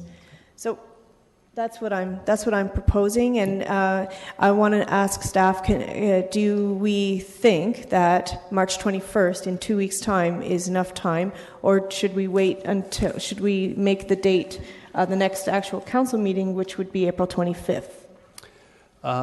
I would suggest, based on the clerk's comments as well, that we could leave it as the 21st in the case that staff can and the property owner can resolve everything. Okay. If not, we can always defer it again. Okay. Councillor Galloway-Selak? Yeah, I have one question for staff quickly, and it's just yes or no. Are we working with the amended site plan that has been submitted? I just want to be clear on what site plan we are going to try and work with. Through the chair, the business owner has come to us with a proposal for an amended site plan. We haven't gone further with it because we wanted to have this hearing first. And so we still have to have further discussions on that site plan in order to get to an approval of it. Right. But that's the one we're working with now, is the new amended or newly submitted site plan, not the original. That was sent in error or sent by the owner, not the business owner, the owner of the building, right? Where it's got no dog run. Yes, so Yes. Okay, we understand she wants a dog run, so we're working to figure out a way to I get just a wanted to make dog sure we were working on the same basis of site plan, because it's going to be one of the conditions. One note I want to make, if this is the recommendation that we're approving on the screen, it needs to be Maple, not Mabel. And I'm not sure what questions that we're really waiting on at this point. I think what we're doing is we're giving the business owners some assurance that we're fine with the 200-meter distance separation. That's what we're approving here today, which nobody, that's with regards to residential setback. Nobody from the area has come forward and said that they don't agree with this business from a residential perspective. I appreciate that we've heard from some businesses in the area, and hopefully we can continue to work with them in order to try and mitigate noise that impacts their business. And I think this has provided an opportunity for them to be able to speak, and hopefully between the business owner and our staff, we can look at trying to mitigate some of the noise moving forward. But what I really see us doing here today is just focusing on that 200-meter distance separation, and that the business owner and staff will continue to work on the additional conditions that are put there. And I think that makes sense moving forward. I don't see there being any need to wait. If our decision isn't going to change on the 200-meter separation piece at all, that's the only piece we're dealing with today. So I think it's good to move forward with this in order to give some assurance to the business owner and some indication to the business owner that they're still going to be able to operate in their current location, subject to the conditions that she's already agreed to. Thank you. Mayor Verbenovich. Thank you very much. I too will be supporting the motion that's before us today. For a number of reasons. I think first and foremost, the business is as has been mentioned, the business is in an area where it is permissible. I recognize there is an issue around the distance from residential that we have to deal with, but especially in light of the fact that it had been previously approved by us as a municipality, I think barring any significant issues, we have an obligation to continue forward with that. There are some issues that need to be addressed, and I think we heard from the owner that she's prepared to tackle those and work with staff to address those. And I can tell you from my years of dealing with Ms. Ross on council, she runs an upstanding business, and I think we heard that from or read it from many of the pieces of input that we received with respect to this issue. And hence, I think it's important that we give that indication, as others have said, of being prepared to waive the distance separation. And as long as these other issues get addressed, the business should be allowed to continue to operate going forward. Councillor Singh? Yes, thank you, Mr. Chair. Quickly, of course, I'm comfortable with the dialogue that's taken place today in the delegate, the way they've explained how they've conducted themselves and the measures they've taken themselves to mitigate some of the issues that had arisen. I'm comfortable with approving the motion with, of course, ensuring that some additional things will be considered as well. Clearly, I appreciate that our bylaws are in place for a reason, and to protect the surrounding neighborhoods, especially the residential neighborhoods, from issues and noise. Clearly here, there is no such issue. The residents around the area seem to be complementary to the business and their activity, and some of the issues and the noises that are or concerns for noise that are arising are from the adjoining businesses who themselves create a level of noise, as well as they are aware that this type of activity would be allowed anywhere else in the industrial zone. So I'm comfortable with approving as well, and compliment the business and their operator for the extensive measures that they've taken on their own accord. Okay. Councillor Gazzola? Yeah, I'm not going to be voting positively today. Generally speaking, this would come back to council in 2 weeks for ratification. That's the normal process. And to me, there are a number of questions that still need to be answered, and in that case, I would have hesitated from voting, and that would be a no vote. So when you take the vote, I will be voting no. Now, having said that, I'm totally impressed with the organization. I don't have any doubts that they're a good organization, and there will be a good tenant, and it's good for the entire community. So I'm very supportive of what they're doing, what they're trying to do. My point is here, we have a bylaw in place, and before we go around changing it, we have a number of questions that need to be answered. I'd like to see the answers to those questions. That's just a normal process. I would have asked for it anyhow. The other point I would like to see, it appears that there are no problems with the residential people. I would like to see the group here try to get together on a one-on-one basis with, there are a couple of dissenting business organizations out there. I would like to see them get together and have some discussions and come back here in 2 weeks when we have our normal council meeting for ratification, say, yes, we did, and here's what's occurred. So I'm voting against it today just for the need to have to vote. Otherwise, it would be counted a no vote anyhow. Before going to Councillor Marsh to close her motion, I'll be supporting Councillor Marsh's motion. In hearing the discussion here, I do hope that in the fullness of time, the doggy daycare can provide some relief, especially to the Code Yellow towing. I realize that's not necessarily implied at this time, but it's just a hope of mine. I did want to comment as well that I was surprised, and I guess the Wagon Train was surprised themselves by their community support, and I think that it should be noted that they've already taken some considerable noise mitigation and other measures, and I'm really happy to see that. So, Councillor Marsh. Thank you, Chair Davey. I just want to mention as well that I do agree with Councillor Gazzola and Councillor Davey on the issue that we need to investigate a little further with the other business owners regarding their complaints about the noise and see that issue is followed. Also, I've just consulted with planning staff that to see whether or not it would be plausible or a good idea to wait only 2 weeks to have the site plan amendment approved, and I think it's too tight a timeline.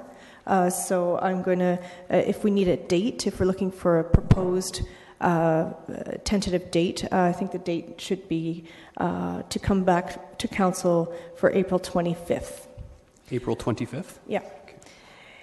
So, I'm very impressed with the overwhelming support from the community. We see the council chambers on a Monday morning. We have a lot of support here for this business, but not only that, almost 1,000 letters, many of them coming directly to me, and it's been really lovely to see how passionate people are about this business. I will note that I just want to correct something that was said publicly, that we did have a couple of residential complaints from within the 400-meter area. There were 2 complaints, but both of those did mention in their complaints other dogs and noises from other dogs, not just the wagon train, and so I think that's worthy of note. So I encourage council to approve this conditional business license approval, and thank you for everybody who came out today, whether in support or to raise your concerns. Okay, thank you. Recorded vote has been called. The motion is as before us, except it's at the end. It should be the council meeting on April 25th. Pardon me, April 25th instead of March 21st.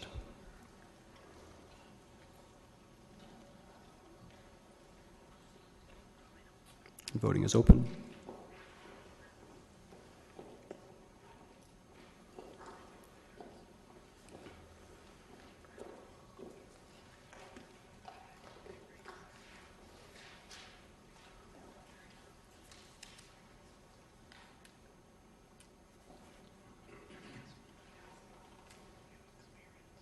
Those in favor? And opposed?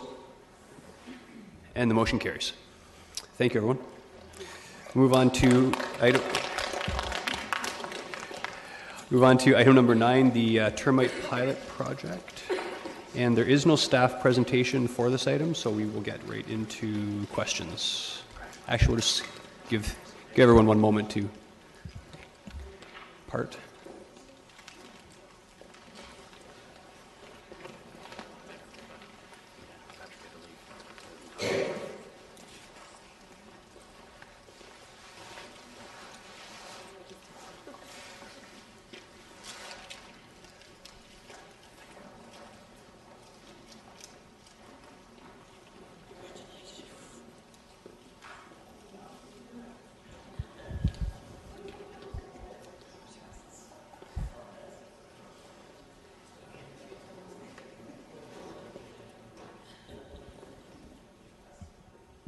Okay, so from cute and furry to creepy crawly, questions of staff.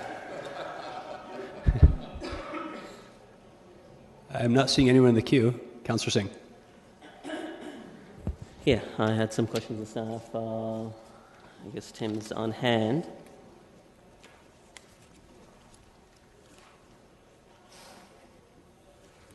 Mr. Benedict. Funny thing is, I was attempting to be paperless today. I was using my device, and my computer just died on me. So there are limitations of being paperless. So I was hoping to look at the report as well. Maybe lean over to Mayor Vivanovich. So some of the questions I had was the report outlines trapping and monitoring done around the red and the blue zone. So with the trapping, is it just trapping and removing, or trap and release program? Through the chair, currently we're trapping and removing. Okay. What's the difference between the trap and remove and trap and release? Through the chair, the City of Guelph's program is a trap and release program. It's monitored through the federal government because they're applying a pesticide to the termite and releasing them back into the colony. So it's not something we can just do ourselves. We have to just trap and remove them. Right. And the pesticide that they're using, I think that's the federal approval that's received is from Federal Pest Management Regulatory Agency. Is that borate zinc? Am I correct with that? I'm not sure. Okay. I'm not sure what just doing some research on my own end and knowing Guelph having had a similar or much wider infestation with termites, I had seen that zinc borate was a chemical that they had applied beyond what they're doing similar to ourselves. So what we're doing right now is so trapping the nematode treatments and the yard work cleanup, right? That in itself, could that eradicate the infestation? Through the chair, in discussions with some of our contracts, we believe it can reduce the population. Would it totally get rid of it? That's what remains to be seen. Okay. Compared to where we started off from, the program has been a success? Through the chair, yes. So the neighbors are engaged. They know what's going on. And simply just us trapping and removing over 500,000 termites has reduced the colony already. So I would say yes, we're having successes. Okay. But the report also points out that the infestation around the inner circle of that neighborhood, bound by Briargate and Greenock, is quite extensive from our assessment. Is that correct? Through the chair, that's correct, yes. Okay. So we're lucky and fortunate that it's still contained around that inner circle then? Yes, absolutely. Through the chair, the fact that we're not seeing any activity across the street in the blue zone is very, very positive, that we know we have the colony where we expected it to be, and we're containing it. So right now we are doing monitoring, and I think that's been received with a lot of gratitude from the neighborhood, just for their own ease of mind to know where the infestation is and if it in fact has spread or not. And this report helps to answer some of those questions to the wider area. But part of the report also speaks to reducing the area of monitoring. Now I see two maps. One is red and blue zone in the report, And that's where all the properties that are being monitored right now. Then I see a second map which says red and reduced blue zone map. I wasn't sure, for my clarity, is the effort going to be to only focus on the monitoring on the red and reduced blue zone? Through the chair, that's correct. For 2016, we're proposing to reduce the blue zone down by basically a row of properties. Since we didn't see any activity in the first properties in the blue zone, there's There's little no point in the second. But the first, so across the street from where the infestation knowingly exists, there will be monitoring on those properties, though. Through the chair, that's correct. Just to ensure that if it were to happen, they cross the street, we would be able to be far quicker in our reaction. That's correct. Okay, all right, so that's good. So again, the only difference from what I see that we're doing, and it's a very proactive measure than what Guelph has done, is the additional chemicals that are being used. And again, I referenced a chemical that through the articles that was being outlined, I'm sure there might be others as well. But they've spoken to success in actual eradication in certain zones because of all the efforts combined of the measures that we're doing and we've done through a pilot project and additional steps with the chemicals. Why are we not entertaining that option? Through the chair, it's not that we're not entertaining it. It's that would be quite a lengthy process. We would have to engage a consultant that has the knowledge and expertise in that. We'd have to look to PMRA to get an approval of that, and that could take some time. So it's a discussion we're having with our consultant. But for the 23 properties, it's not like the city of Guelph has very widespread termite issue. Right. I'm not sure that it's. I think it's a better wait and see what we're doing now than to try and progress to the next level. But we may not need to. I apologize, sir. You were finishing. Are you Yep. done? Okay. But you yourself have said that although this effort is beneficial in reduction and containment, it may not necessarily lead to eradication. And so far, we know that the infestation exists in this neighborhood. That's not to say that there could not be other areas. So this, in fact, is a good program, as a good test bed for us to see how do we manage and mitigate whenever this type of an issue or infestation arises. And that's why I'm saying I agree with you that, Mr. Chair, can I carry on? And my 5 minutes are up, or I can bring back in you're if there are starting to get into comments a bit as well, but if you're asking questions, please continue. Okay. Are there any others? Yeah, there's a couple others in the queue. Do you have So any why more don't I questions? queue out and then certainly. come back in? Yeah. Okay, Councillor Gazzola. On page 9.1, you talk about in-kind funding. Can you explain to me what in-kind funding is? Through the chair, it's the fact that we're going to spend some money trying to control the termite population without actually handing out money to the homeowners. So what does it really mean? What is there a price tag you put on that, or what? Through the chair, under the financial, we expect that it's a $40,000 per year venture. This in-kind financing is $40,000 a year? Yes. So does that include the pesticides that you have to buy? Does that include, you had some contractors working on this too, right? So, right? Correct. So, Yep. so what, one of the questions, what was the total cost for 2015? Through the chair, we spent in the neighborhood of $48,000 because we did have an increased blue zone, and we did move our monitoring up to weekly rather than bi-weekly as we had budgeted. Okay, so that covered all of those, that covered our time, that covered the service contractor that we hired, and it also covered, covered everything, right? Through the chair, this dollar figure covers any purchasing of contracts, the nematodes, the borates, but the staff time isn't included in this, no. Okay, so the in-kind isn't covered. Your staff time is the in-kind. That isn't included in the 40. It's not included in the 40, it's over and above, yes, but it's Yeah. also in kind. Okay, and that's what I asked, is it possible to tell me what the full cost was for 2015? Through the chair, I don't have that figure right now. I could take a look at the staff time we spent plus what we spent on outside services and give you a total. Yeah. So what about 2016? What are we looking at for a figure there? Through the chair, we're looking at the 40,000. We're not doing borate treatments this year, so that's a reduced cost. Well, wait. If it was 40 and it's now 40, that's not a reduced cost. And that's what I was wondering. The area that's covered is reduced, so wouldn't that figure be coming down? Through the chair, as I said, we had spent 48,000 this year, so we spent a little over what we thought. So the 40,000 was a little more realistic for going forward monitoring this. I'm sorry, I didn't hear. Did you say you spent 48 this year? I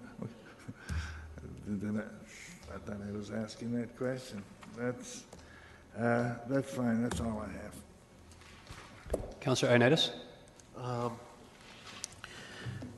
My question is regards with the residents, and are they actively participating in assisting with this situation, or are we just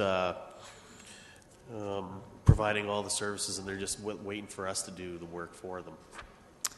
Through the chair, the neighborhood is very much engaged. There's probably a little more work we could do as far as identifying to them yard waste material that should be removed from their property. But it's pretty clear that when we do yard cleanup weekends, we're getting materials dumped in the bins. They want their yard as clean as possible, not be inviting to termites. So they are engaged as well. Okay, so are they doing their part internally as well? Through the chair, they've all, any properties we identified that the structure itself needed to be treated, they have all treated, yes. Okay, excellent. Okay, thank you. I'll ask a couple of questions before going back to Councillor Singh. My concern is what future implications this could have. So, for example, if there was an infestation of carpenter ants in the future, what's the difference between the city funding a private issue in that and city funding this?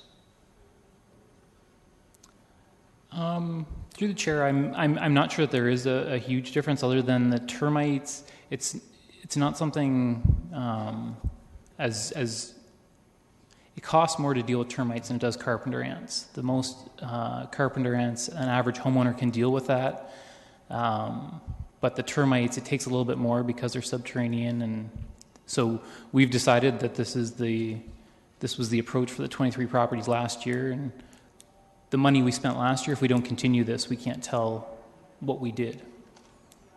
Okay. I'm not sure if this is a question of you, Mr. Benedict, but is it possible to provide further funding out of the building division for this type of issue, as opposed to the tax supported?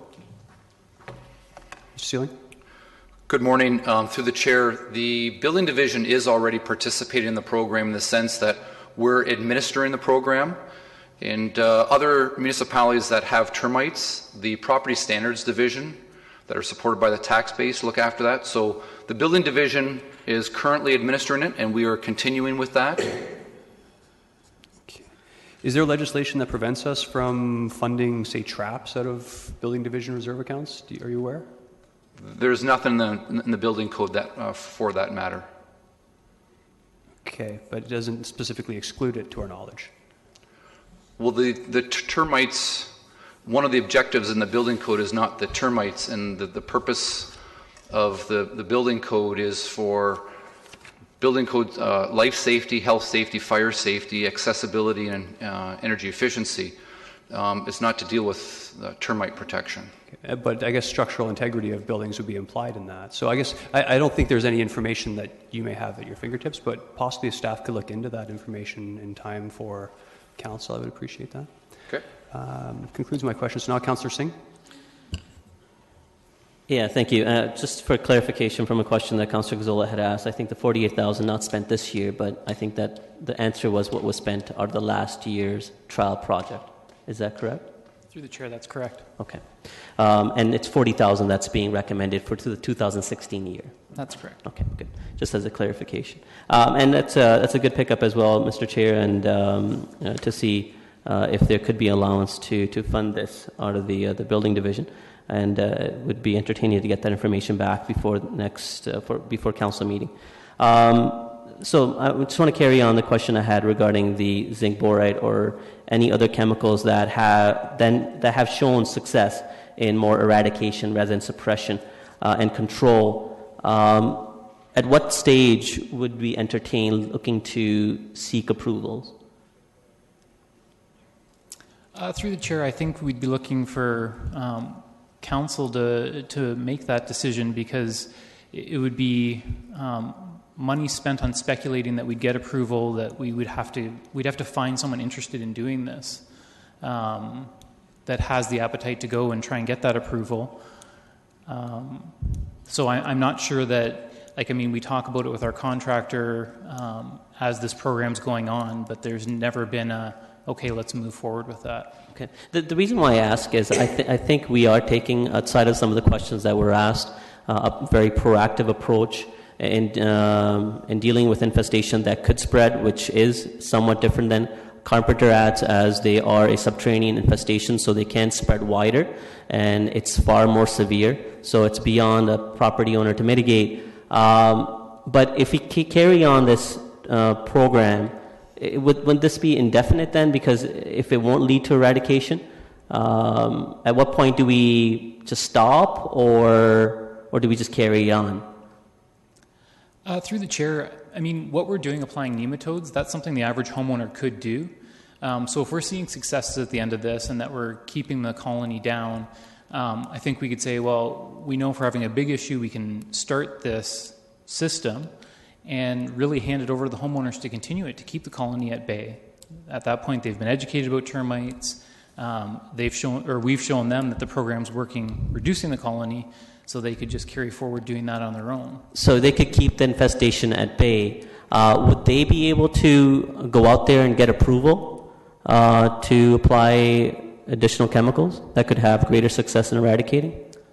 Through the chair, not to my knowledge. PMRA requires somebody that's licensed in pesticides, as well as they have to have some kind of research background that they're attempting to prove something. Okay, for that type of program, so it would need the city to take some lead on it then? Through the chair, potentially the city or a private contractor interested in trying to sell their services to homeowners. I see. Okay. All right. Again, I can make my comments if that's okay. Actually, you could, yes. Councillor Gazzola is in the queue. We'll come back. That's okay. I'll come back. Okay. Councillor Gazzola. Actually, Mr. May, I'm thinking you might have some information on funding from building division. Through you, Mr. Chair, just because I don't want council to get your hopes up, I think we should have Mr. Sealing come back and clarify his comments regarding the ability to fund this program out of the building enterprise. Please, Mr. Sealing. Through the chair, my apologies. The Building Code Act and the Ontario Building Code do not allow the funding of the termites through those two sources. The building code is for the administration enforcement costs, and termites are not part of that program. Or the termites don't play a part in the administration and enforcement of the building code. So my apologies for indicating that the funding could come out of the building enterprise. That's not what I was trying to answer. Okay. Yeah, and it was a bit of a shot in the dark. I'm still going to think on it, but I appreciate that clarification. Thank you. Councillor Gazzola. I had a couple of other questions. I wanted to know if have the homeowners put any funds into this program at this point? Through the chair, what the homeowners have spent is treating around their structure, protecting their house so that the termites aren't looking to move inside. And then we're taking care of the outside part. So do they do this on their own? Do they use the same chemicals, or does the city use it? No, through the chair, the homeowners are contracting a licensed pesticide company to inject chemicals into the soil. Okay. The cleanup, I noticed in 2015, how many tons of garbage did you take to the landfill? Did I read a figure? Yep, through the chair. So we have a spring and a fall cleanup. And the spring cleanup, we removed 22.49 tons, and in the fall cleanup, we removed 10.6 tons. Now, when you take that to the landfill site, are there any concerns there that it might be infested? Through the chair, we spoke with the Waterloo Region about the dump and where we get rid of termite material, and with a pest company, and they've assured me that burying the termite debris in the dump, there's enough chemicals there that the colony will not form there. Okay, thank you. I just have a couple more questions. The City of Guelph's obviously doing something. I thought I read something in the paper recently about the City of Waterloo exploring it, but do we know any other local municipalities that look after or fund termite infestation? Through the chair, there are other municipalities that have recognized termite issues, but they're not funding anything that's proactive the way Kitchener's Council has moved. Okay. And in terms of the only other analogy I can use is the emerald ash borer in terms of pest control. But just to be clear, my understanding is our funding for that only extends to city property. It does not extend to any removal of ash trees on private property. Can anyone confirm that? Mr. Wilmer? Yes, Mr. Chair, we confirm that. Okay, thank you. Councillor Singh, questions or into comments? Into comments, actually. For clarification to your question about what other municipality, Centre Wellington is also, I think, is in process of looking at this program or has already done so. I actually had one question of staff still. Would that be possible? Please. Yeah. The City of Kitchener does own property in the close vicinity to where the infestation exists, correct? Through the chair, I believe we have a park nearby. Okay. And if we left this to the residents to look after themselves, that would have to be a consolidated effort. If one or two residents were to hold back, would it have a similar effect as a more thorough program that's being taken place right now? Through the chair, absolutely. Us controlling the program guarantees that all 23 properties are getting nematode applications, that we're making sure that those are watered when need to be, and that we're monitoring the trap activities. So us controlling the program right now makes a whole lot of sense. Okay, all right, thank you. I'll go into my comments, Mr. Chair. This is something, obviously, you're all aware of. I've advocated extensively. Actually, sorry, apologies, Councillor Singh. Could I get someone... I'll move it. Move the motion. Move the recommendation, yeah. Thank you. Thank you. Yeah, so as I was saying, something I've really pushed to have the city take a lead on this. Through my questions, I think I made some comments as well, and those comments were primarily that it needs to have a strong lead by the city to ensure that this program is well managed. Yes, there is certain homeowner responsibility, and the bylaw speaks to that. That responsibility is not minor. It is considerable and extensive as the costs that are related to treat around their property. When we have to be cautious when we compare this step infestation, cautious and respectful, I think, to the property owners that are having to deal with this problem when we compare this infestation to something similar to emerald ash borer.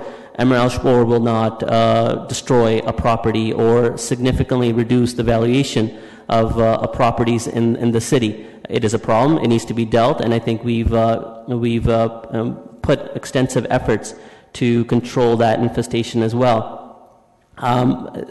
We have been fortunate that this infestation was found and is contained in a very small geographical area. That's not to say that there may not be other parts of the city that may have this infestation. But this program, the way we are managing it is, although it is a cost, but it is a very small cost when you compare other municipalities in our surrounding area that are mitigating and dealing with this infestation in a very similar way, but with far extensive costs than what we are putting forward. Every dollar counts, but the money being spent here is, I think, well leveraged and a good return back, especially if we can look past a few years down the road and we can say that this population, the infestation has been eradicated. And that won't happen, I think, without us looking and exploring other measures.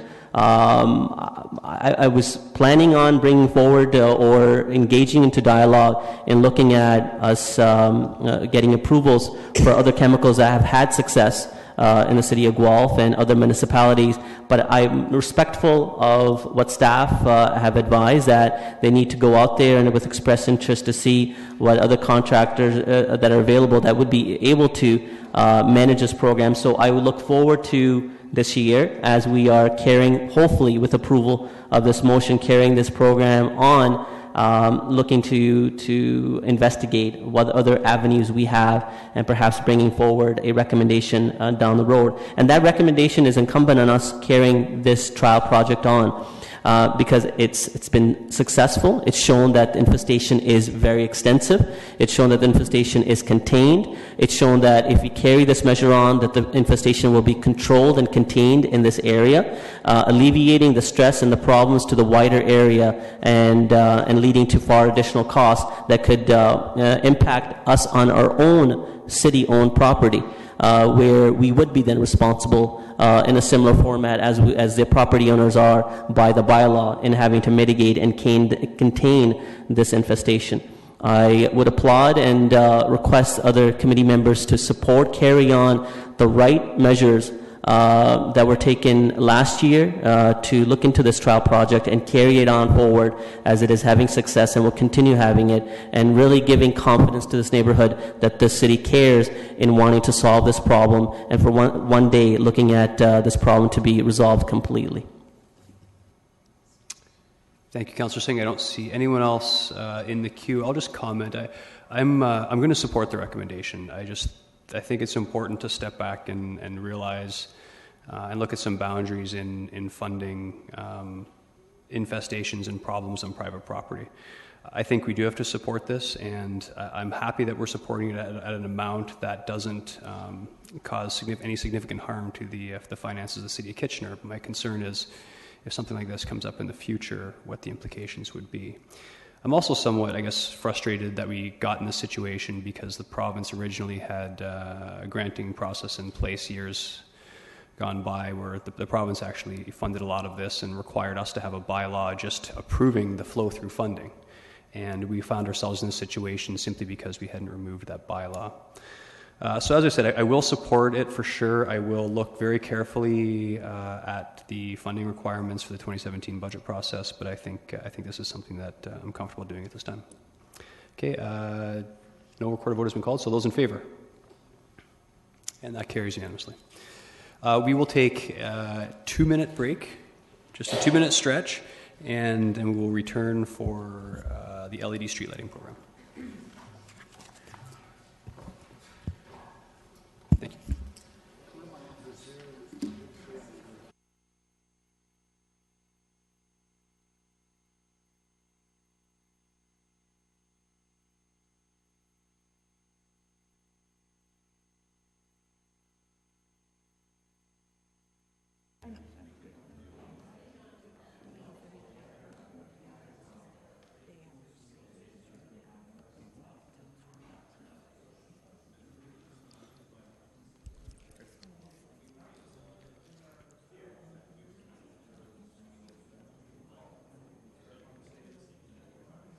Okay, can everyone please take their seats?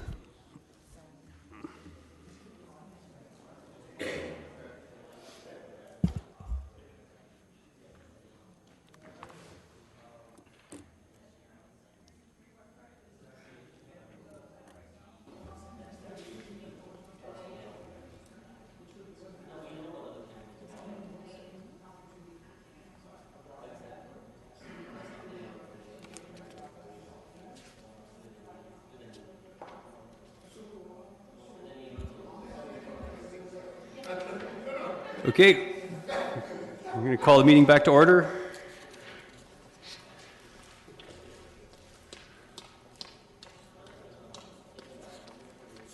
I'm sure you'll find the next item enlightening.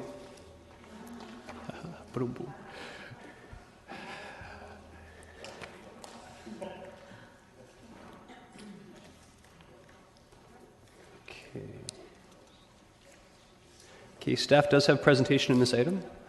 So when you're ready, Mr. Concrete. Great, thank you.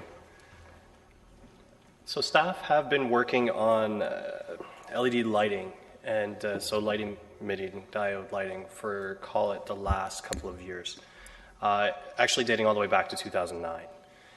And in 2009, we ran a few test pilots. At that time, the technology just wasn't there yet. But we're getting to a point now, due to improvements in technology, where the use of this type of LED light for roadway lighting has now become a common accepted practice within the streetlight industry.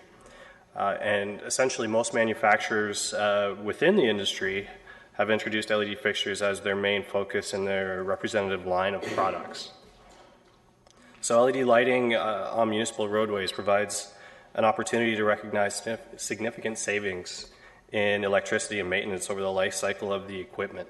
And on the screen, you'll see some of the key highlights in terms of the fact that the costs have significantly decreased. So for the system that we would be talking about for the City of Kitchener, it's about $7 million before grant and OPA incentives. And the system itself will consume approximately 6 million less kilowatt hours on an annual basis than our current streetlight program, which translates to about $1 million in maintenance and electricity savings. Over and on top of that, from an environmental perspective, we'd be saving nearly 500 tons of greenhouse gases on an annual basis as well.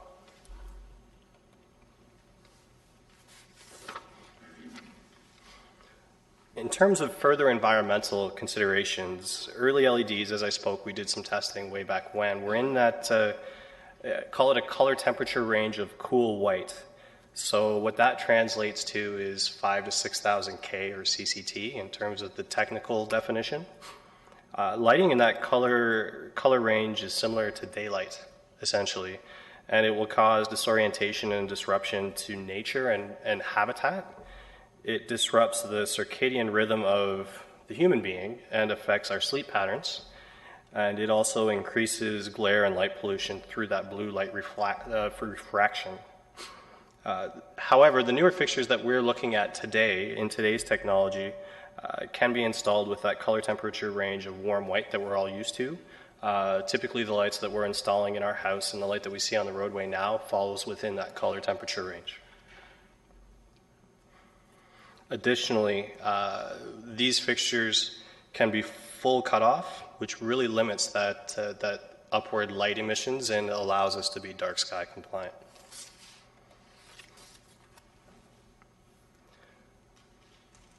So in terms of LED lighting and what we call adaptive controls, it's really an ideal opportunity to implement an integrated network with adaptive controls for streetlight system.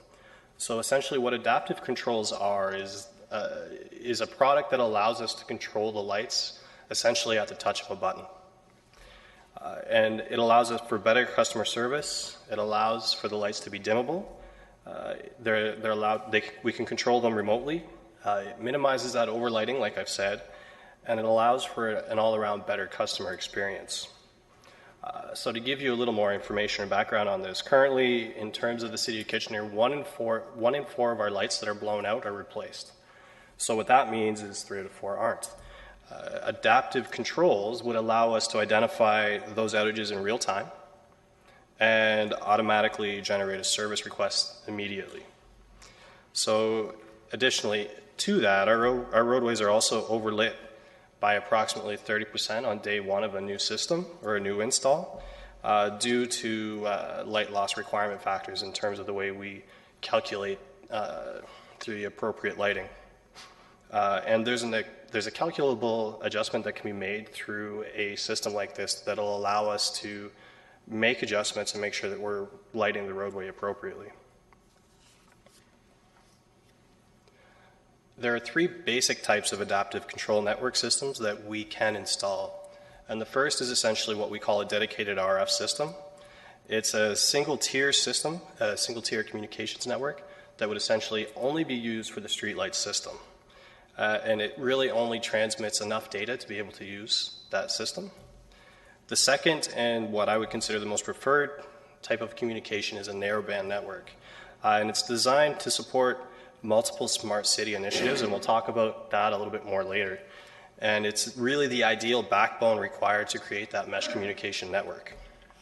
And finally, the last thing we looked at is broadband communication. And it's really designed, again, to support multiple smart city initiatives up to and including video and Wi-Fi capabilities. However, with this type of communication, options are limited because they're relatively untested and it's a relatively new market. So we'd be on the bleeding edge rather than an early adopter. And they're also significantly more expensive. Essentially because the product isn't really out there and is untested, they would have to custom make that product for us.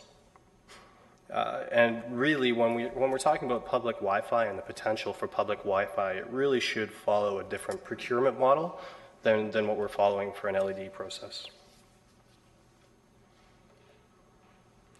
So to give you a little perspective about the cost of a narrowband network and what we can do with it in terms of savings, initially it's going to cost us about $2.5 million.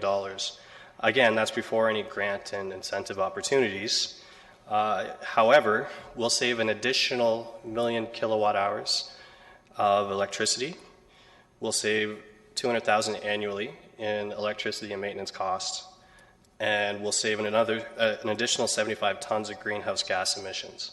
Keeping in mind that this is based purely on the streetlight system itself, and when we're talking about smart cities initiatives, there are other opportunities that we may be able to look at that we haven't included in here. So this gives you a brief overview of the cost that we're talking about. So a simple payback period of about 6.8 years, or call it 7 years, can be anticipated should we go with a straight streetlight LED replacement program only, not including a narrowband network. However, should we, as a city, invest in that narrowband network as well, that extends the payback to a little over 8 years, call it 8.5 years, simply because we have to pay for that initial investment.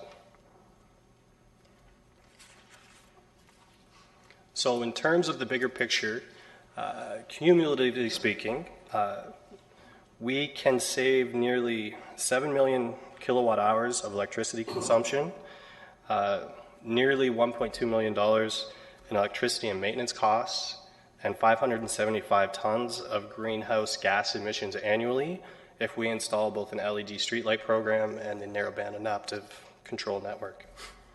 Based on a 15-year life cycle, which is anticipated for the system, that translates to over 100 million kilowatt hours of electricity, over 8,625 tons of greenhouse gas emissions, and over $8 million in electricity and maintenance savings. So you've heard me mention smart city, but really, what is a smart city? So a smart city uses digital technologies, information, communication technologies to enhance quality and performance of urban services, to reduce costs and resource consumption, and engage more effectively and actively with our citizens. In terms of potential applications, urban infrastructure requires that platform that we're talking about, that mesh communication network. Once installed, though, and again, streetlight infrastructure really is the ideal platform to do this, there are a number of potential applications, and some of them are listed here. We're talking about smart lighting today, but there's also smart parking, smart waste management, metering, smart roads. We can monitor snow levels, and we can control perimeter accesses in a lot of our buildings as well. So based on staff's research and analysis, again, we're recommending that we do an LED streetlight replacement program, that a narrowband adaptive control network be installed, that in accordance with the capital investment philosophy, the capital cost of the project be funded by future operating savings, that an LED replacement reserve fund be created to fund the future replacement costs of LED streetlights, a replacement program in the future, that $300,000 from the anticipated operating savings be set aside to fund smart city pilot initiatives in 2017 and 2018. So essentially what we want to do, those initiatives that we were talking about, we want to set up a reserve fund so that we can test these before we were to roll them out citywide. And that a request for information be prepared and circulated for the investigation of a citywide broadband communication platform. So again, this recommendation speaks to the earlier slide that said that procurement processes really should be two different things. We'd like to do an RFI to determine a number of things, but to determine the best platform to install that citywide Wi-Fi and see if there are any third-party partnerships or any other avenues that we can investigate. And with that, I'll turn it over to you. Thank you for that presentation. There are several people in the queue for questions. I'm seeing 6 plus myself, starting with Councillor Ioannidis. Thank you, Chair Davey. And thanks, Mr. Cronkite, for your presentation. It's quite enlightening. One of the questions that I have is, we've been receiving correspondence from some residents about concerning drop shields. And I'm wondering if the dimming capability is what will be used to accommodate those situations. Mr. Cronkite. Through you, Mr. Chair. Primarily speaking, I would suggest that we use dimming capabilities rather than drop shields to address concerns when there's that backlighting that could occur to a resident's property. That being said, with the advent of LED, the requirement for these drop shields really has been limited. So most manufacturers don't have a drop shield available, but by all means, should we go through the full gamut of options, including the dimming process, we could have drop shields made for whatever light we would choose. Okay. I guess my other question is, there's a lot of great numbers there, and this sounds really amazing, but I'm just wondering if there's a way to quantify it. Like there was, I forget what the tonnage was at the end, but what does that equate to? Like, that's someone that an average person can understand. Through you, Mr. Chair. So 575 tons annually. To give you some perspective, the streetlight network within the City of Kitchener is our third biggest user of electricity, and we can reduce that by approximately 65%. So we will be using 65% less electricity. To quantify a tonnage, that's difficult, but it's significantly less. It does, and it sounds wonderful. Mr. Chair, when the time's appropriate, I'd like to move the recommendation. Certainly. Councillor Fernandez. Thanks. I think we all received the letter from Sean Nelson about his questions. So my first question essentially is based on the research that you have done and the research that he has presented to us, are we following some of the concerns that has been identified by the Royal Astronomical Association? Through you, Mr. Chair, yes. Basically, the reason and through the report, you'll see that we highlighted a color temperature of 3000 K. So that color temperature is what it will be required in 2017 to be dark sky compliant per the organization. That being said, their current requirement is actually 4,000 K, so we're meeting and achieving over and above that in terms of what they require today to be considered dark sky compliant. Okay, and I noticed that you have the endorsement and the recommendation from the Environmental Committee, so you're following along with their recommendation as well? We are. Okay. Have we collaborated with other municipalities on the idea of doing some bulk buying? See if we could save some money in that way? Through you, Mr. Chair, yes. As part of this program, we've been working on a region-wide level. So all of the municipalities, the townships, the region of Waterloo, and ourselves are involved in a region-wide procurement process. in terms of taking this forward. So we're trying to do it on a regional scale, so everything would be the same across the region. Should that be reflected in the recommendation? Just for clarity? Through you, Mr. Chair, we left that out of the recommendation simply because if we got to a point where we felt that we wanted to branch off and go in a separate direction, we would have the ability to do so. Keeping in mind that we, as a city, have 18,000 streetlights. There's about 45,000 in the region, so we're one of the primary stakeholders. So we want to make sure that we're achieving our goals and our needs first and foremost. Obviously, working with our regional partners is important to us, but we want to make sure that all of our goals and needs are met. Okay, I think that I just would feel more comfortable if at least it was added to the recommendation that we really look at first at bulk buying and our procurement within the region before we sort of step out on our own. So that, Mr. Reedman, do you want to comment on that? Sure. I'd like to just clarify that if we do add it to the recommendation, then we would be bound to going with the regional contract, and our intent is to go with the regional contract. But if there's for some reason that we can't come to agreement on that contract, staff would request flexibility to have an option to not go forward with that. Okay. Thank you. The other question I had was about the dimmability of the lights. So I heard Councillor Ioannidis talk about back shielding. All of these lights would be dimmable. Is that correct? Through you, Mr. Chair, they're only dimmable if we were to choose an adaptive control network. Without the installation of adaptive control network, then our streetlight system is simply on-off. Okay. So we really need that adaptive control network to be able to control the lights. And that's part of the scenario too, isn't it? It is. Okay, and because I'm not really clear on the recommendation whether you're pushing for scenario 1 or scenario 2. Which one are you really? Scenario 2. That's the staff recommendation. Is scenario 2. Okay. It came to the knowledge of the average consumer that the LED lights needed different kind of disposal. Are we going to have to look at a different way of disposing these LEDs as opposed to our incandescent lighting? Through you, Mr. Chair. The lifespan of an LED light is approximately 15 years.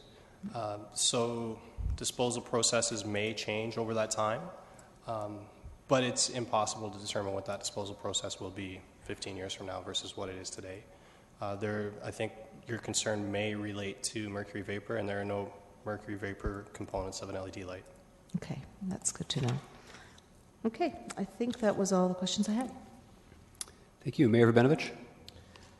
Thank you. And first of all, just want to thank staff for the great work that was done in putting this report together, and I'm very encouraged by the recommendations that are before us.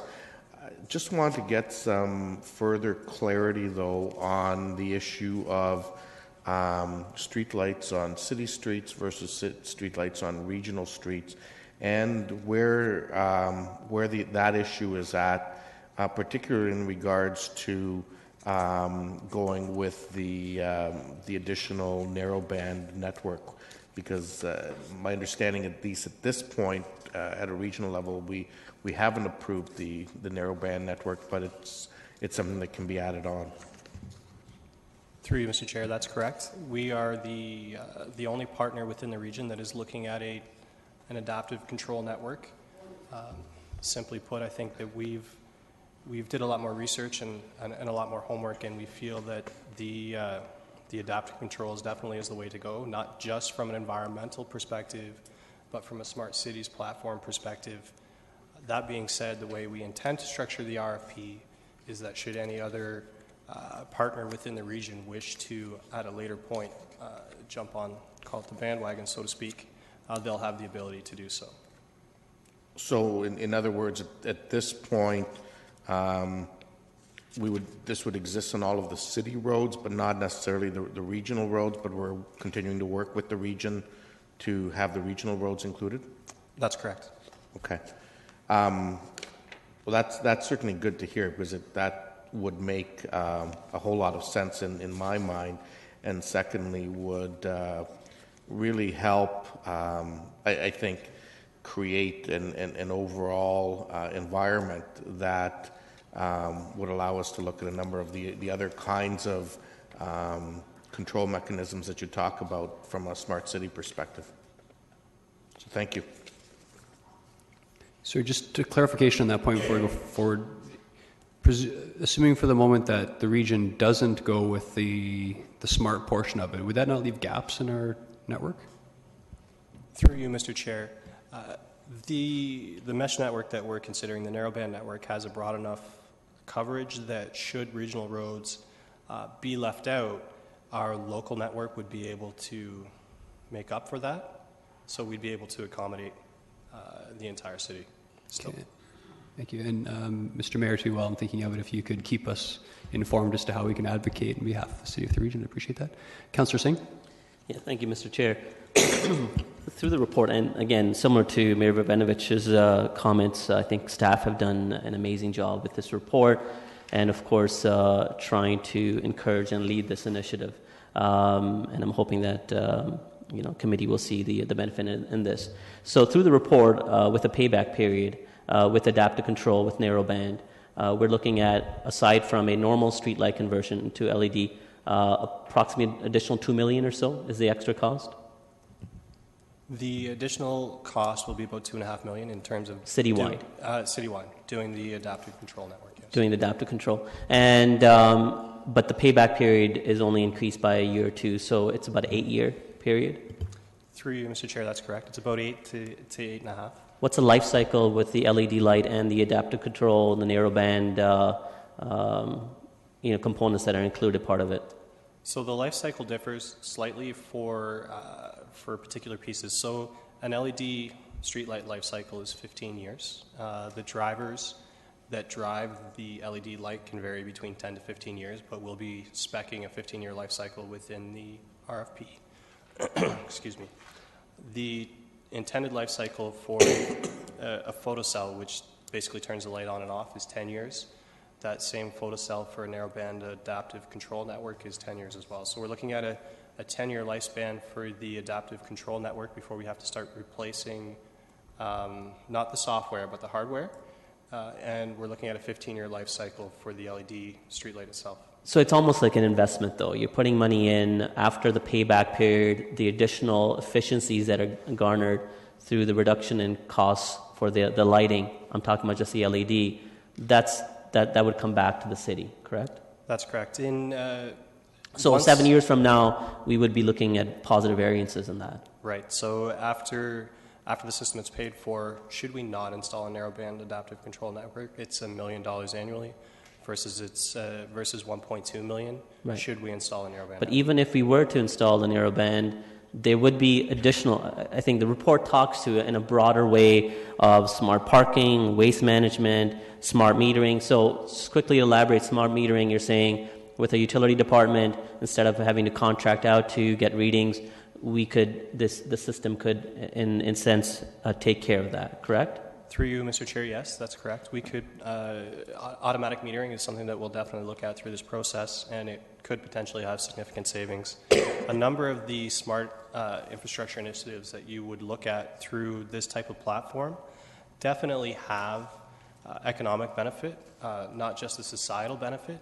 However, that being said, we haven't identified them within this report simply because we haven't determined exactly what those initiatives will be going forward. And the pilot project will look at a broader range and really help us to fine-tune on what those initiatives would be. That's correct. Okay. So again, with both those initiatives, either being an LED conversion or LED with adaptive control, either way, we're looking at some recovery on top of additional savings down the road. That's correct, yes. So no cost to the taxpayer because the way it's administered is through a capital reserve, so no immediate hit to the tax base. And then some 8 years from now, positive variances to our operations, which means actually reduction to the tax base, correct? Correct. Through you, Mr. Chair, the way that we've structured it is that the system will essentially pay for itself. We didn't, and you may have read some of this in the news, but the other municipalities within the area included street lighting, LED street lighting in their capital forecast. We chose not to do that specifically because we knew that the system could pay for itself with its rate of return on the savings that we're anticipating. Outside of that, after the 7 to 8 year window when the system is paid for, from the time it's paid for to year 15, we're anticipating about $8 million in additional savings. Wow. $4 million of that we would anticipate to go back to the tax base directly, and the other, call it $4 million of that, we would save in a reserve fund to implement the next Some system other in 15 next years. phase. Yeah, exactly, because tech will change by then. $8 million of saving. Isn't technology awesome? That's wonderful. One quick question remaining: the $300,000 for the pilot initiative. What kind of area? How large of an area? Through you, Mr. Chair, the area hasn't really been determined yet. But approximate size of what that area may be. I'm not saying where. I prefer Ward 6, but just as a general area size. It's really less about area and more about the sensoring technologies that we would attempt to use. So, for example, if we were looking at smart parking, we would likely sensor the entire downtown and create a smart parking platform on that. We've talked about using Victoria Park to test a number of these facilities. A lot of those discussions are still ongoing, right? And will happen over the next year or so. Can broadband be a part of that component? So we really see if there's an uptake or that could be built as part of the business case? Because I know that there are limiting factors in looking at broadband citywide. Some of these technologies haven't matured. I know I'm finished with my minutes, just finishing with this question. But could we, in that pilot project, incorporate that? Through you, Mr. Chair, I think that the pilot project, especially when we're talking about Victoria Park, there are some other initiatives that will build that Wi-Fi capability in, and we won't necessarily need to look at that through the pilot project that we're looking at here. Okay, that's great. Thank you. I'll make my comments after. Councillor Gazzola? Yeah, this is a very exciting program. I had hoped if I'd have been a little faster, I'd have liked to have moved the recommendation. If there is to be a seconder, I'd like to be the seconder. Anyhow, it truly is, I've done the math on it. It's something that doesn't affect the taxpayer at all. I just have a few questions, a number of questions. What does it mean to save 500 tons of greenhouse gases? Where does that come from? What does that mean? I'm reading what Trudeau wants to do, and how does that relate? Mr. Reedman? I see a long answer coming. I'll leave that one. I don't want to waste all my time. Perhaps staff could follow up with some sort of analogy that would... Through the chair, according to the U.S. government, 4 million tons of greenhouse gas reduction is equivalent to 400,000 households, being off the grid. Wow. 4 million. Yeah. Yeah. Okay. One of the questions I had, we're talking about smart controls, and this brings me back to where we had the capabilities with Atria that we gave away a few years ago. But what is there any indication of money coming from the province to deal with these green costs? Has there been any indication? Not that we need it, because it is something that's going to pay for itself and have no impact on our taxpayers. But the province is handing out money. It's just something to think about, okay? On page 10.6, you have a list of things, smart things that you can do. Can you tell me with our narrow band, can we do half of those? Through you, Mr. Chair, yes. Should we install the narrowband network, it will have the capabilities of doing all of these things simultaneously, as well as controlling the streetlight system. The other question I have, and I would like to know what it would take to go full broadband. I know you didn't include a cost for that, and when you see now, I had time yesterday afternoon. I did the math on where the recommendation you're making, and pays for itself in 9 years, and then you can start putting aside money to refurbish it. But so why would we, without any impact on the taxpayer, no impact whatsoever, and not even considering future metering, meter reading, stuff like that. So to go the full broadband, what kind of costs are we looking at? Through you, Mr. Chair, we did some high-level analysis, and a cost of a broadband network would be more than $10 million. An additional $10 million? Correct. So the narrowband piece is $2.5 million. The broadband piece would be more than $10 million. So we are looking to do an RFI to find out if there are any partners who would work with us to, install and manage the network together in order to reduce cost and figure out the best way to implement such a broadband network. Okay, I'm glad you're going that route, at least to get some more information, some more detail on cost. The other question I was wondering about is, I've been reading about this in the paper at the region, and at the other area municipalities. Why is it taking so long to get here, to get to us? Mr. Cronkite? Through you, Mr. Chair.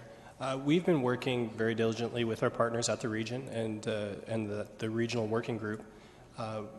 Primarily speaking, in terms of coming to council here, we wanted to make sure that we had the best information available to provide to you. So, for example, if we would have come to council 6 months ago, we likely wouldn't have come forward with the color temperature that we're at today.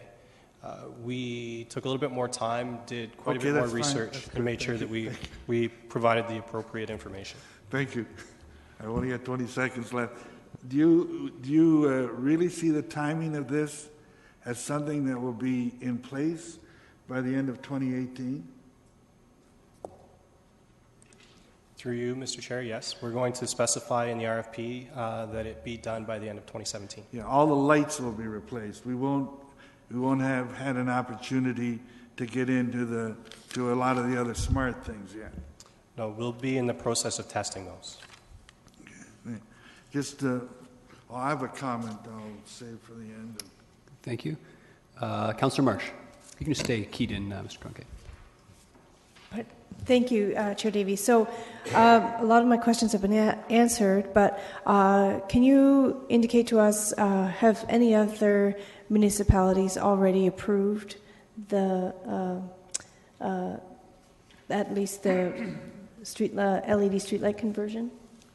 Through you, Mr. Chair, the majority of the groups region-wide have approved it through their capital operating budget. So we're really the only group that decided not to go that route and bring it forward.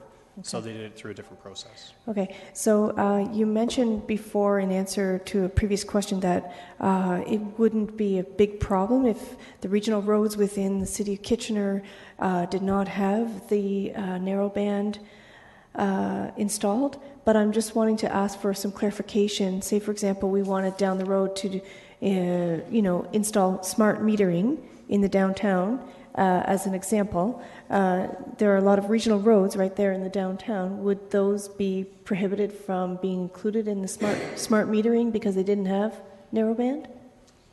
Through you, Mr. Chair, no. The coverage that is created through a mesh network that we're talking about from a communications perspective will blanket the entire city. Okay. We'll be installing a photocell on every light, and that's to be able to control each and every street light. However, to create a narrowband network that would facilitate our needs, you would really only need to do 1 out of every 10 poles for that communication piece. Perfect, thanks. Have you communicated with staff working on the Digital Kitchener strategy about this proposal? We have. Okay, so regarding specifically the possibility of broadband, in addition, broadband being installed later down the road, in addition to the current narrowband, is there any kind of concern about overlap or concern about us missing any opportunity at this point to install something straight off the bat? Through you, Mr. Chair, no, we're working very closely with Digital Kitchener to make sure that what we're doing is the most appropriate. That team I would anticipate that team would be the team that would lead the RFI rather than myself. Okay. And regarding the dimmable lights, sorry if I'm repeating a question. Will individual lights be dimmable, or just groups of lights, or? In terms of the way that we've structured our requirements, individual lights would be dimmable, and the intent there is that we'd be able to control individual lights. We'd know when there are individual outages, and we'd have autonomous control of our network. So I am also very excited and supportive of this initiative. I think it's terrific that it's able to be even an income generator down the road. Not so much, but also at this point an income saver, a money saver. But basically, my main concern here is the potential for glare and light pollution to be a problem for residences down the road. And I want to know, is it possible within the scenario that you have laid out for us to start to install the LED streetlights, and after a certain period to pause and do a review to see if there are any problems that need to be mitigated before, and change how we install the lights post that review? Through you, Mr. Chair, I would caution against that. We're going to take roughly a year and a half to install the system.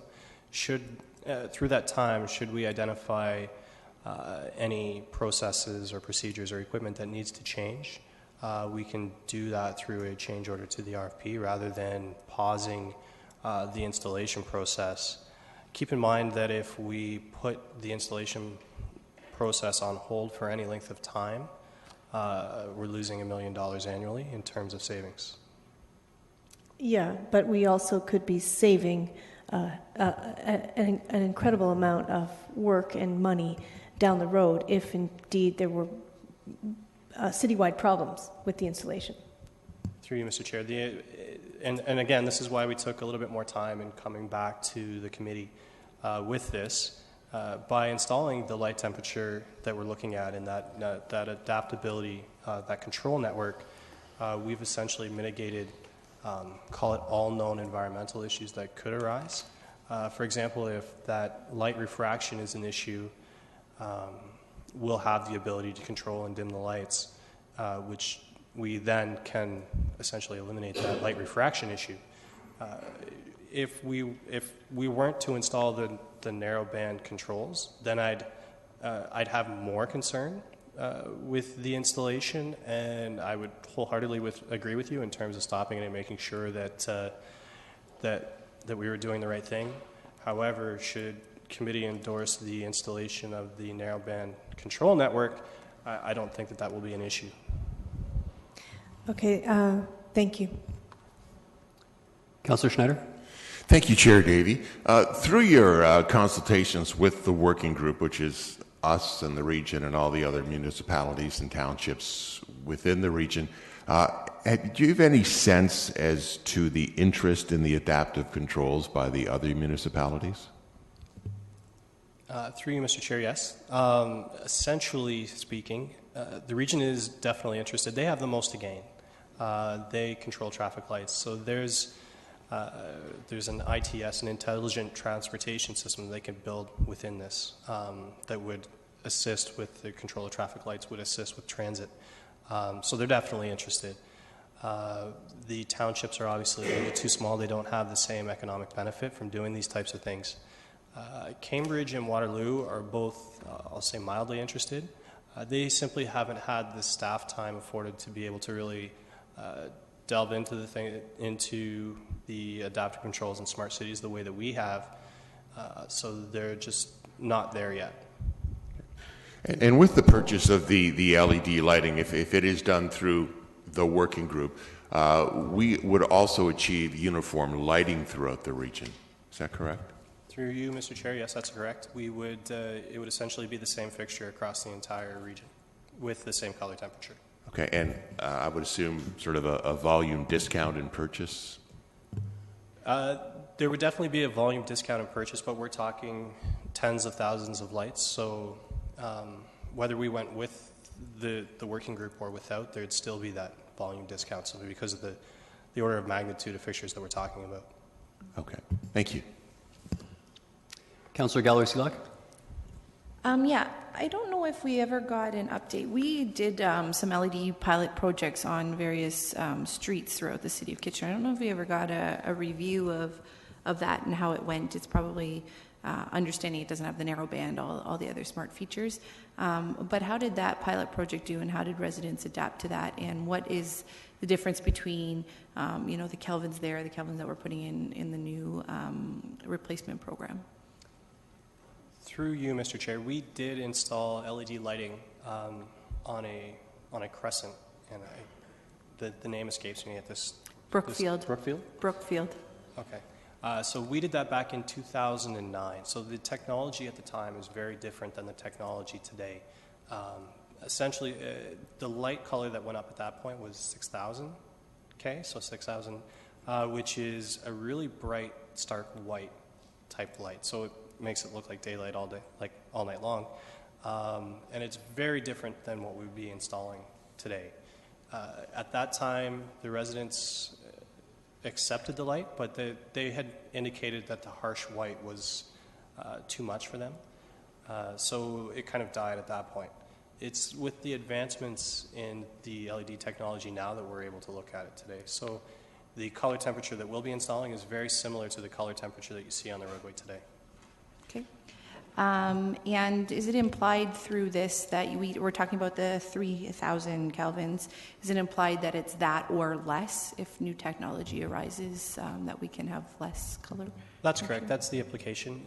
We're speccing, I would anticipate speccing 3,000 Kelvin or less in the RFP. Okay. And then just when it comes to new installation and new developments, is this something that's already being installed, or how are we approaching that moving forward? Because this talks about replacement program versus new installs. Through you, Mr. Chair. Our development manual has not yet been updated to reflect LED lighting.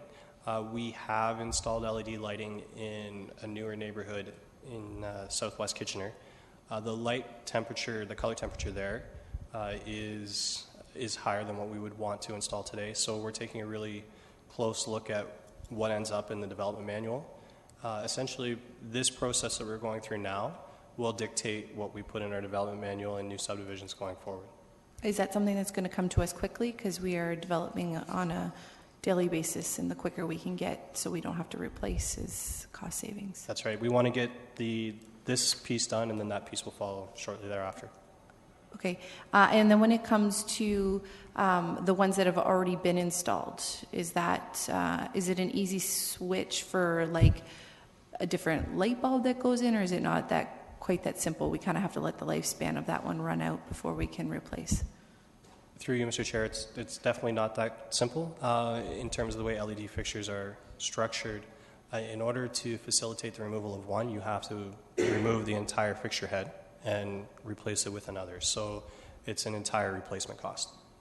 Okay, but are those also on the list of replacement in the next couple of years, or is that let the life cycle kind of run out? No, any LEDs that are installed to this point, we would let the life cycle go through its process. So then what happens in those areas when it comes to, if this is a full city rollout, what happens to those areas then if they don't have the capabilities for the narrow band? Through you, Mr. Chair, the LEDs that we have on street now, especially in new subdivisions, they have the ability to add what's called a photocell, which is basically the communication piece. So it's basically a socket on top of the light that it screws into.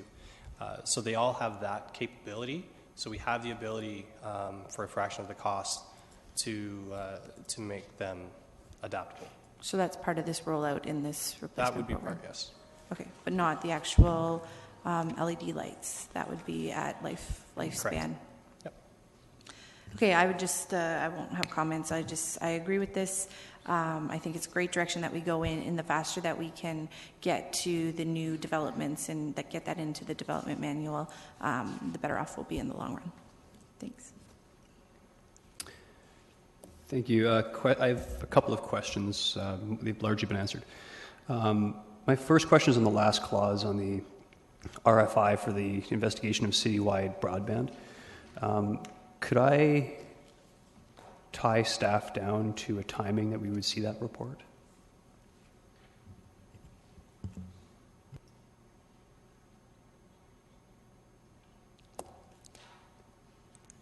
Chetan? Through you, Chair. Yes, we could have the RFI out in the summer. In the summer? Excellent. I would have even accepted spring, but summer's even better. Okay. On the, I'm not sure it was in the report anywhere, but what's the lifespan of the current HPS light bulbs that we have? Mr. Gronke? Through you, Mr. Chair.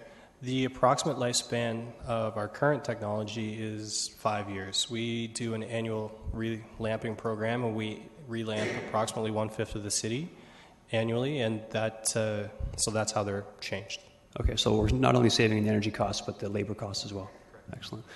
I've been doing a little research. I won't get too deep into it in terms of the actual wireless technology, but if I'm understanding correctly, there's going to be a wireless radio in every single light that we install now? Through you, Mr. Chair, yes, that's the communication piece. Okay. And being that you can tell which light it is, I guess that would imply some, at least as far as the lights are concerned, some geolocation in terms of future technologies we can implement?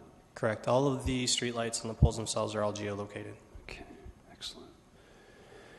And I noticed they're all in open standards. The reading I've been doing said it is all very, despite the fact you're saying there are some other cities, it seems very bleeding edge in terms of the sub-gigahertz bandwidth.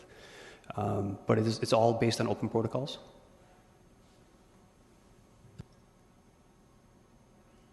The technology for the narrowband network is not at the level of open standards as we expect for Wi-Fi, but it is getting pretty close to that standard. So.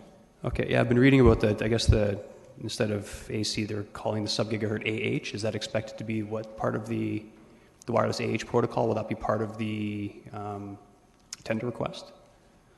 Yes. So we would, because the standards have not been established yet, we would in the RFP ask for vendors who would provide us a network and the sensors that they support on their network in terms of what the city needs, and evaluate based on that. So we can still ask for the draft recommendations of the protocols? Yes. Okay. I think that covers my questions. I think we're going to get into comments now. Does anyone else have any questions? Councillor Singh, questions? Just a few. So you said in the region, we would be the first city that would be looking at this? Oh, pardon me, Mr. Cronkite. Through you, Mr. Chair, yes, we would be the first in the region. So for the record, we would be the only smartest city in the region? Yes, we would be. Hopefully media will pick up on that. Be smart. The other question I had was, my time on FCM, I remember there being a fund that, I think the Green Municipal Fund, that speaks to environmental efforts for municipalities. Is this something that could be applicable for that? Through you, Mr. Chair, yes, we're still continuing to investigate funding opportunities, so we're trying to make the most of what we can get that way. And Mr. Mayor, with you on the Big Cities Caucus, has that changed anything, that program, or has it been broadened? Mayor Rabinovich? Sure. So I can tell you what I know at this point. The existing fund exists in the manner it's always existed, and staff, I think, are pursuing whether or not we'd be eligible for some of the funding for that. Two additional things. I mean, we know that the federal government announced $75 million in new funding last week. That is going to be a top-up to FCM's Green Municipal Fund for projects that are connected with sustainability and greenhouse gas reductions. So what the terms of that are going to be, I'm not aware of yet, but that's certainly, I think, an area we should pursue. But the other one is that we know that based on meetings we've had with the federal government, and we'll get details, I suspect, next or in 2 weeks in the federal budget, there is going to be a tranche of infrastructure money that is linked to sustainability initiatives, and I would anticipate something, and particularly those that are going to help with the reduction of greenhouse gases, and I would anticipate that this would probably fall into that category, but again, we won't know until I think the federal budget's announced. Okay. Would it be appropriate if committee direct staff to look at the FCM Green Municipal Fund or any other funding sources, federal, provincial? Yeah, that's totally okay. If that's appropriate, Mr. Chair, I'll just direct staff to make grant application to the Green Municipal Fund or any other provincial or federal grant funding source that may be available for this initiative. Okay. Thank you. To be clear, that was going to happen anyway, or does that need to be part of? Yes. Okay. Yeah.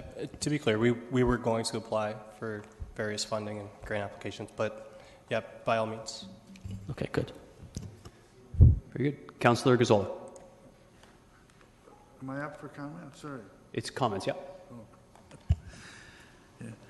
I'm really pleased to see this. It's rarely that we see a true win-win program coming from governments, but this is the case. This will cost the taxpayers nothing. I took it for granted that you staff will look at all avenues. If there are grant money out there, I just assumed you would go after it. So it could end up actually not costing the taxpayer anything and paying us something. So it's really a very good program. The figures you've used are very conservative. I did a quick 10-year review of it yesterday, using a 2% increase in our savings, sort of a rate of inflation, and at the end of 9 years, we're way money ahead, and we know that hydro costs are going to go up a lot more than 2% a year for the next 10 years.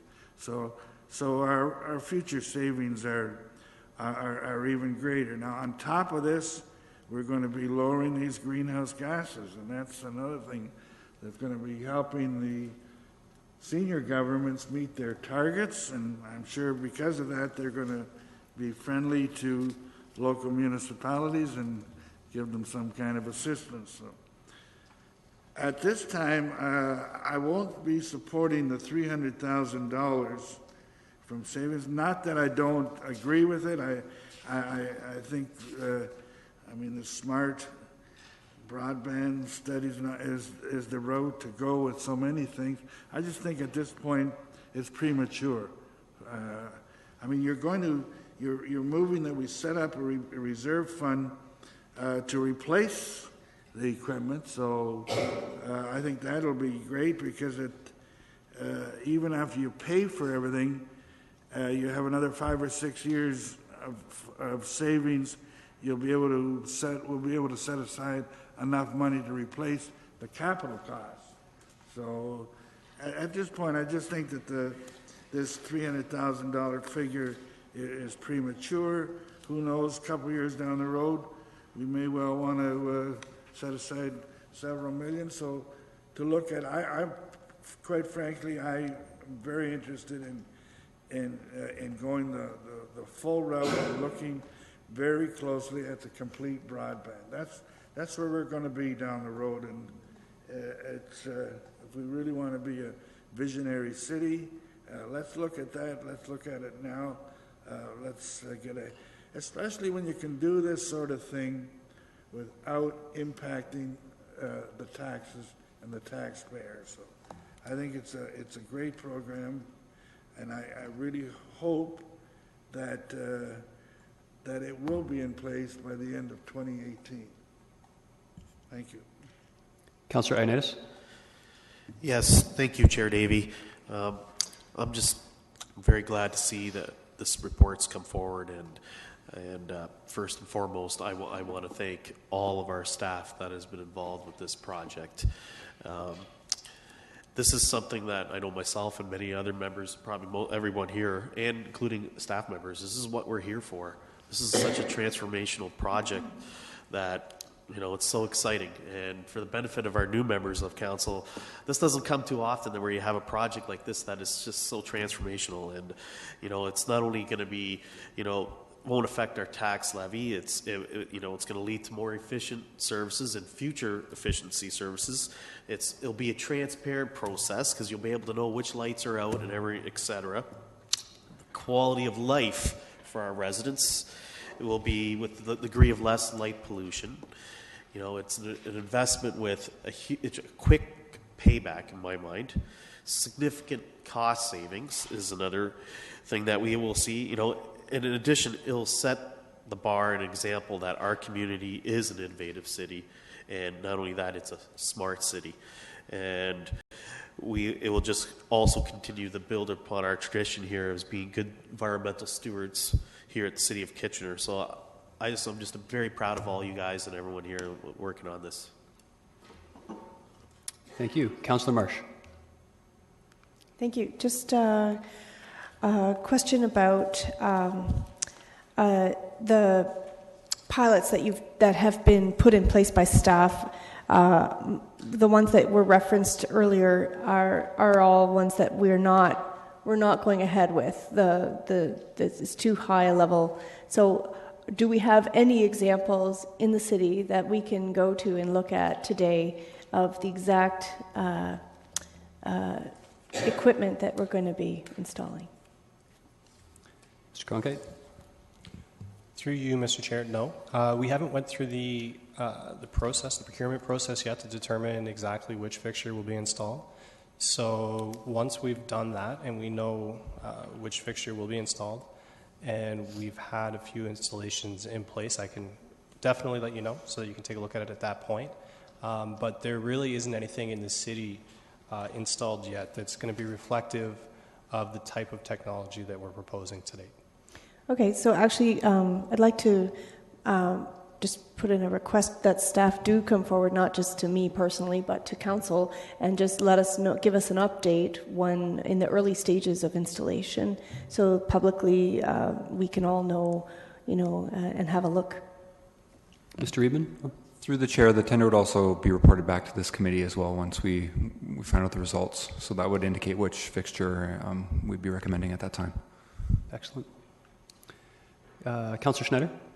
Thank you, Chair Davey. Again, excellent work by staff, and just reiterating some of the previous comments. The operating savings are going to completely pay back the capital cost. Once we start to get the savings after the payback period, we can dedicate a reserve fund to pay for future LED street lighting infrastructure. So this is really good for our citizens. It's great for the environment, and it allows us for improved service through the adaptive controls. So give us up-to-the-minute monitoring of all our city services. Well done. Thank you. Mayor Rabinovich? Thank you very much. I too will obviously be supporting the recommendation that's before us. As I said, I'm really pleased that our staff have taken the leadership on this and have taken the extra time necessary to look at this from a perspective that's beyond simply a light replacement perspective, but looking at how we can take the narrowband technology and use it to better serve the needs of our citizens going forward in a wide variety of areas, including the notion of some of the smart city pilot initiatives that are being referenced here. The reality is these technologies are coming before us very quickly. Some of them are being developed in our own community as an example. There's a company in the region that has monitoring for fire hydrants as an example, which gives them a variety of pieces of information. That's just one of many types of technology that exist. And if we as a community are going to want to continue to see ourselves develop from a technology and innovation point of view, I think it's important that we show some leadership on this kind of thing. And so I think this is a further direction that's supportive of that and extremely important. So, as I said, I will be supporting this, and I will ask for a recorded vote when the time comes. Thank you. Councillor Singh. Thank you, Mr. Chair. When I see initiatives like these, it truly gives me confidence that the future of our city is truly bright. As a narrowband adaptive control network, along with the LED street light replacement program, it has a potential to reduce significant greenhouse gas emissions and build sustainability to our operations department. It's often where our residents will ask us, how are you reducing costs? How are you building efficiencies apart from just continually our tax base growing? Well, this truly answers those questions, where we are not only building a smarter city, but we're building sustainability and giving a relief to our taxpayers with better improved operations. Some of the things that talked about: smart parking, smart waste management, smart metering, smart roads. It just makes sense for us to do this and support this. I see this a good correlation to this and what was done at the roof of the COF with the solar panel installation. And with that program as well, we were able to leverage some of grants that are available through the federal and provincial government with our costs, which had a very small payback period because of the additional grants that we received. And now, actually, the taxpayer, a few years back, there's a inflow of $300,000, which significantly helped to reduce our tax base and gave relief to our taxpayer. This will do that very same thing, and it just makes sense to support it, encourage it, and give additional support to staff and compliment that this is the road that we need to continue going on, constantly looking to see what areas are there that we can leverage on technology to make our operations, what we do in service delivery, more efficient, more effective, and less costly. I got to say, I rarely does one report hit on all the right notes. We already mentioned the greenhouse gas savings, which is fantastic. Saves money, which I think we all are here to try and be more efficient. There was some concern, and I thank Mr. Nielsen and his comments and his involvement in the process in terms of preserving the night sky, and I'm confident that that everything's in place here to make sure that we're not doing some of the things that that would have that excessive light bleed. And it's something I take very seriously. In fact, some of you may be aware, I named my son Tycho after the greatest naked eye astronomer before the invention of the telescope. So to give you an idea of how confident I am in this process. But the part I find actually most fascinating, and the part that has huge potential, and I hope our economic development staff are going to grab a hold of this, is this narrowband mesh network that's going to be part of this. There's tremendous potential here, and especially in a community like ours filled with startups, to do all sorts of amazing things, some of which were listed on this sheet, and there are several more that aren't even mentioned and haven't even been thought of yet. One of the first things that popped in my mind is why would we not have a device, for example, similar to our Direct Detect, a home monitoring fire device that would automatically report to the streetlight and when there's a fire's been detected, to save people from having to even call. That's just one example of the dozens and dozens of things that can be done once you have a mesh network, narrowband throughout the city. So I did want Wi-Fi. I'm interested in broadband, and I'm happy that we're going to see the RFI come back in the summer. But in terms of everything else, I'm only too happy to support. Moved by Councillor Ioannidis, and a recorded vote has been called. Oh, pardon me, yes. Councillor Gazzola wanted to separate out the second last clause. So we'll vote on that clause first, and that's the $300,000 for the Smart City pilot. So we're voting on that clause only at the beginning. We're voting on the second last clause, that $300,000 be from anticipated operating savings be set aside to fund Smart City pilot initiatives in 2017-18.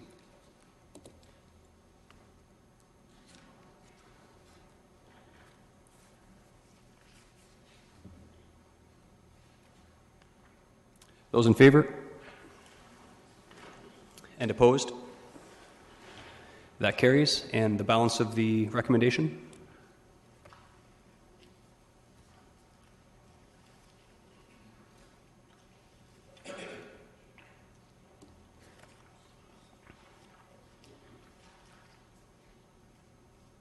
And that carries unanimously. Okay. Well, I would note we're only 6 minutes overtime, which is interesting. Councillor Fernandez? Yes, I would like to request that 2 information items be brought forward for discussion. I have a number of questions on the year-end variance report and a number of questions and concerns on the Make It Kitchener project schedule and budget allocation. Okay, I'm going to take votes on those separately because I'm really only interested in the Make It Kitchener.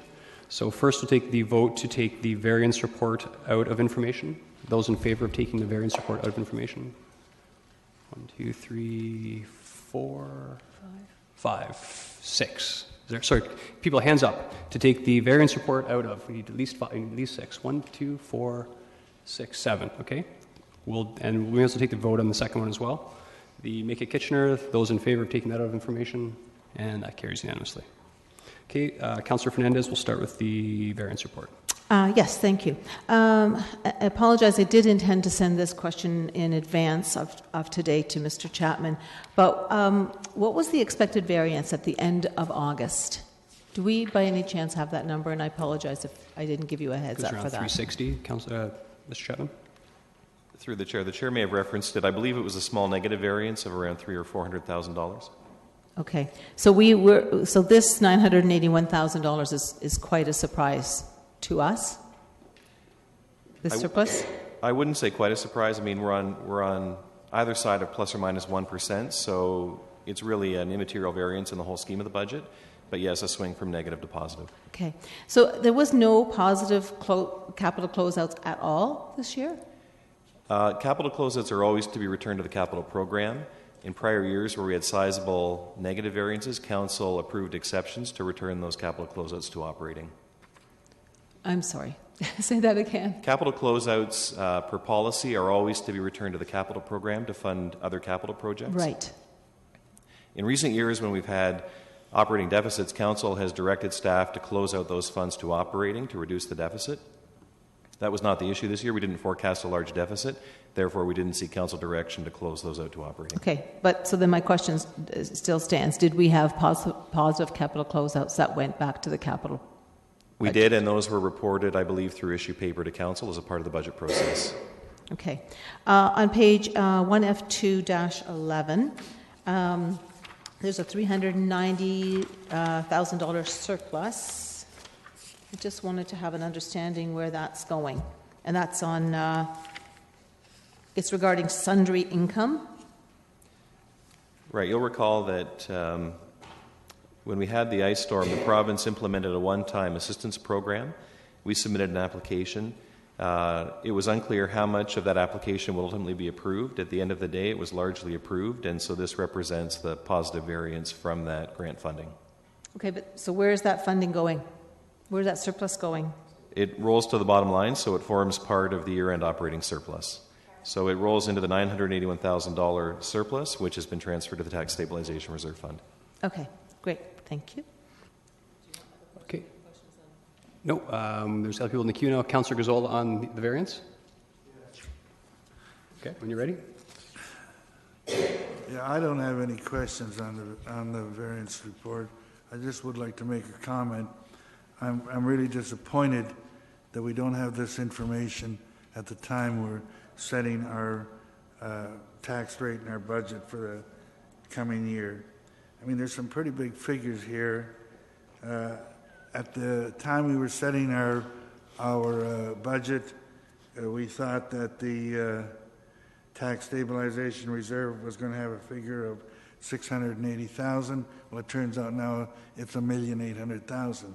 That's $1.2 million difference. It's a substantial difference when we were arguing about $10,000 and $15,000 amounts on budget day.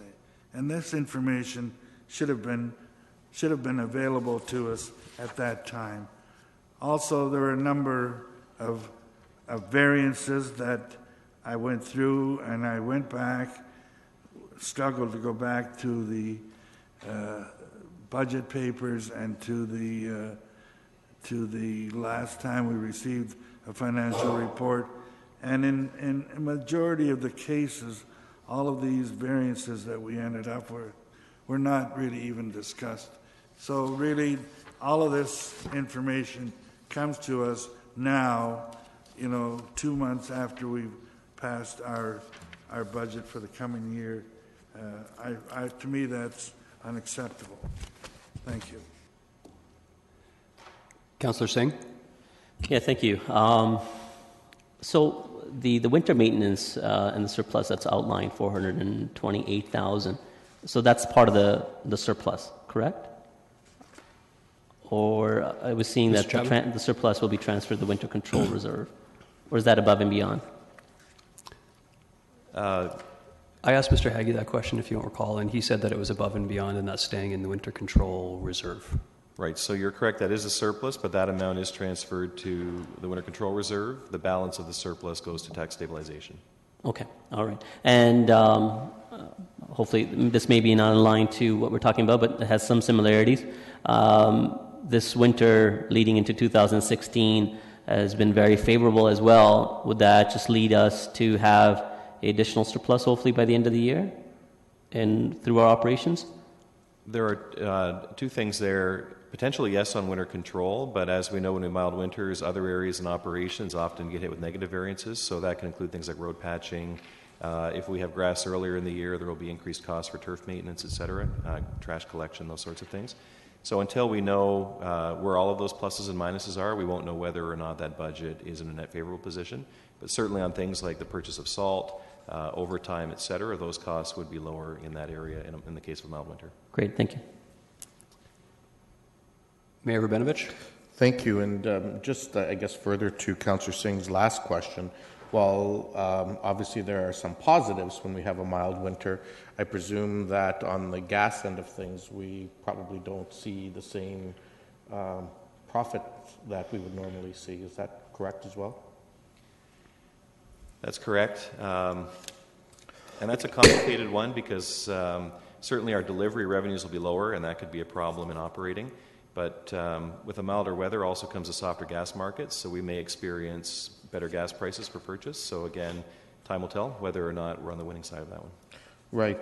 And I guess my other question to you, before I maybe make a comment, if I may, Mr. Chair, but my other question would be, we finished our budget process in January.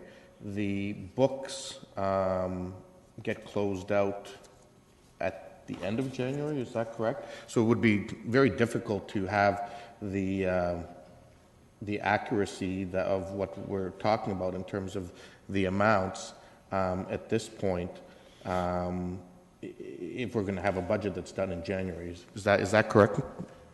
Mr. Chapman? That's correct. The year-end financial results are not close to being finalized by the time you approve the budget. We did take the same criticism at operating budget, and we agreed to provide updated projections in the future. So as a part of your operating package next year, you will receive more current tax-supported operating budget projections, but they won't be final. They're not final until well into February. Right. And is it fair to say, certainly throughout your time and certainly in my time, that this is not uncommon? I mean, we don't know our final numbers until after the books are closed, and so that obviously is a piece of information we don't have for budget time. But that's been my experience in all my time on council, which is over 20 years. That's correct. That hasn't changed, and if anything, municipalities are moving towards adopting their budgets in the prior fiscal period. So in fact, before the end of the fiscal year in December, they would adopt a budget, so they would not even have concluded the calendar year at that point. Okay. Well, if I may make a comment, Mr. Chair. Please. I actually want to thank staff as opposed to be disappointed in them. And I want to thank them for the efforts and the diligence that they take day in and day out, week in and week out within our municipality to try to do everything within their powers to make sure that our budget comes in on budget and not with a deficit. Now, certainly we had a little bit of luck from Mother Nature and so on, which worked in our favor, and that certainly helps a little bit. But at the end of the day, it takes a high level of discipline throughout the organization to do everything they can to keep the budget in line as much as possible, notwithstanding any challenges that come up. And I was certainly pleased to see a positive number at the end of the year. And I think most importantly, it allowed us to put those dollars, they're not disappearing into a vacuum. They're in fact going back into our tax stabilization fund, which will allow us to positively benefit the taxpayer in future years, and to also return that fund to a level that is more sustainable and consistent with our policy with respect to that fund. Thank you. Since this brought out, I'll comment as well. I mean, to be honest, it's clear the goal is to be zero. You're not supposed to be positive or negative. But being that our budget was negative for the last 10 years, I think I think you need to acknowledge staff and discipline of council as well to make sure that we're properly budgeting for these things. I do have some concern involving this in the budget process, because I find it a little concerning that the first year we have a surplus in 10 years, suddenly we want to know ahead of time and presumably to spend that money, whereas the last 9 years of deficits, no one said, hey, let's look at that and deal with that at budget. So I think we need to be careful on that, because if we want to start dealing with the deficits at the end of the year as well, that could put additional strain on the taxpayer. So I guess that concludes the Finance and Corporate Service, on the variance report. Please, Councillor Gazzola. It was always of the understanding that moving amounts in and out of reserve funds was a prerogative of council. Should there not be some resolutions, or have there been resolutions related to these transfers? I believe that's policy. If not, should there not be a particular resolution? Mr. Chapman? Through the chair, you're correct. That's been set through previous council policy. So no resolution is required. Pardon? No resolutions are required? Correct. Okay. On to the Make It Kitchener. Oh, Councillor Galway-Seeluck on the variance? No? Okay. Councillor Fernandez on the Make It Kitchener. Yes. So, as I'm sure most of you have noted, I was quoted in the media as being very concerned about this $8.3 million. I've had a budget that I feel is extremely vague. I've had some communication with Mr. Regier. This is going to be a comment, because I have to start my questions off with this comment. This is an $8.3 million item. Whether we have it in a reserve or we don't, I think it's very important that it should have been a discussion item and not an information. This is taxpayer dollars. It's in a reserve, but it's still tax dollars. It's money that they owe. So my other question is... Point of clarification, Councillor Galway-Seeluck. I only call point of clarification because we did have this discussion through agenda setting, and so I just want to give staff a quick opportunity. I don't want to take up your time, but a quick opportunity to point out the intent of this report was to show that the money will be spread over all areas of the strategy, and really that's the intent of why the report's here, and not to approve dollars amount throughout the various points of the economic development strategy, or to spend the whole entire reserve fund. Mr. Regier? Yeah, through you, Chair Davey, that's correct. Council has already given approval to the economic development strategy, Make It Kitchener, and established the economic development reserve for the purpose of implementing the economic development strategy. So what we wanted to do here was simply inform Council of the overarching schedule and the general approach to the implementation of the strategy, and illustrate the staging of the report of the various projects moving forward. Okay, We are not asking for specific funding approvals on specific projects in this report. Each project that requires funding approval from council will be brought forward independently for thorough review and discussion and debate. Okay. I just wanted to make that point, that we had that discussion in agenda setting. That's why it's here for information, that it's just to show the intent to spread the money across all areas of the strategy. Thank you. Mayor Rabinovich. Yeah, I just want to actually provide a further point of clarification because, in fact, it was by direction of council that this information was shared as information to council. And in fact, in the interest of transparency, it was included in a public report because the minutes of when we dealt with this said questions were raised regarding the Economic Development Reserve Fund and the types of initiatives that should be funded. Mr. Chapman advised he did not have a complete list this date. However, he noted he would follow up by email with the full list of projects and initiatives which could be funded through the reserve fund. And so I think this is in the interest of being more transparent. Staff are actually providing that information in a public document and recognizing, as Councillor Galloway-Seelock indicated, that this would be coming back with individual requests at the appropriate time. And I'll note at that meeting, when we approved the report, it was approved by all members of council except for Councillor Fernandez, who was against it, and Councillor Yanetsky, who was absent. Councillor Fernandez. Okay, thank you. I want to understand the $2 million on parking, because we still have parking garages that are not fully implemented. We still have surface lots that are not fully implemented. And now we're talking about putting aside $2 million as a placeholder for parking.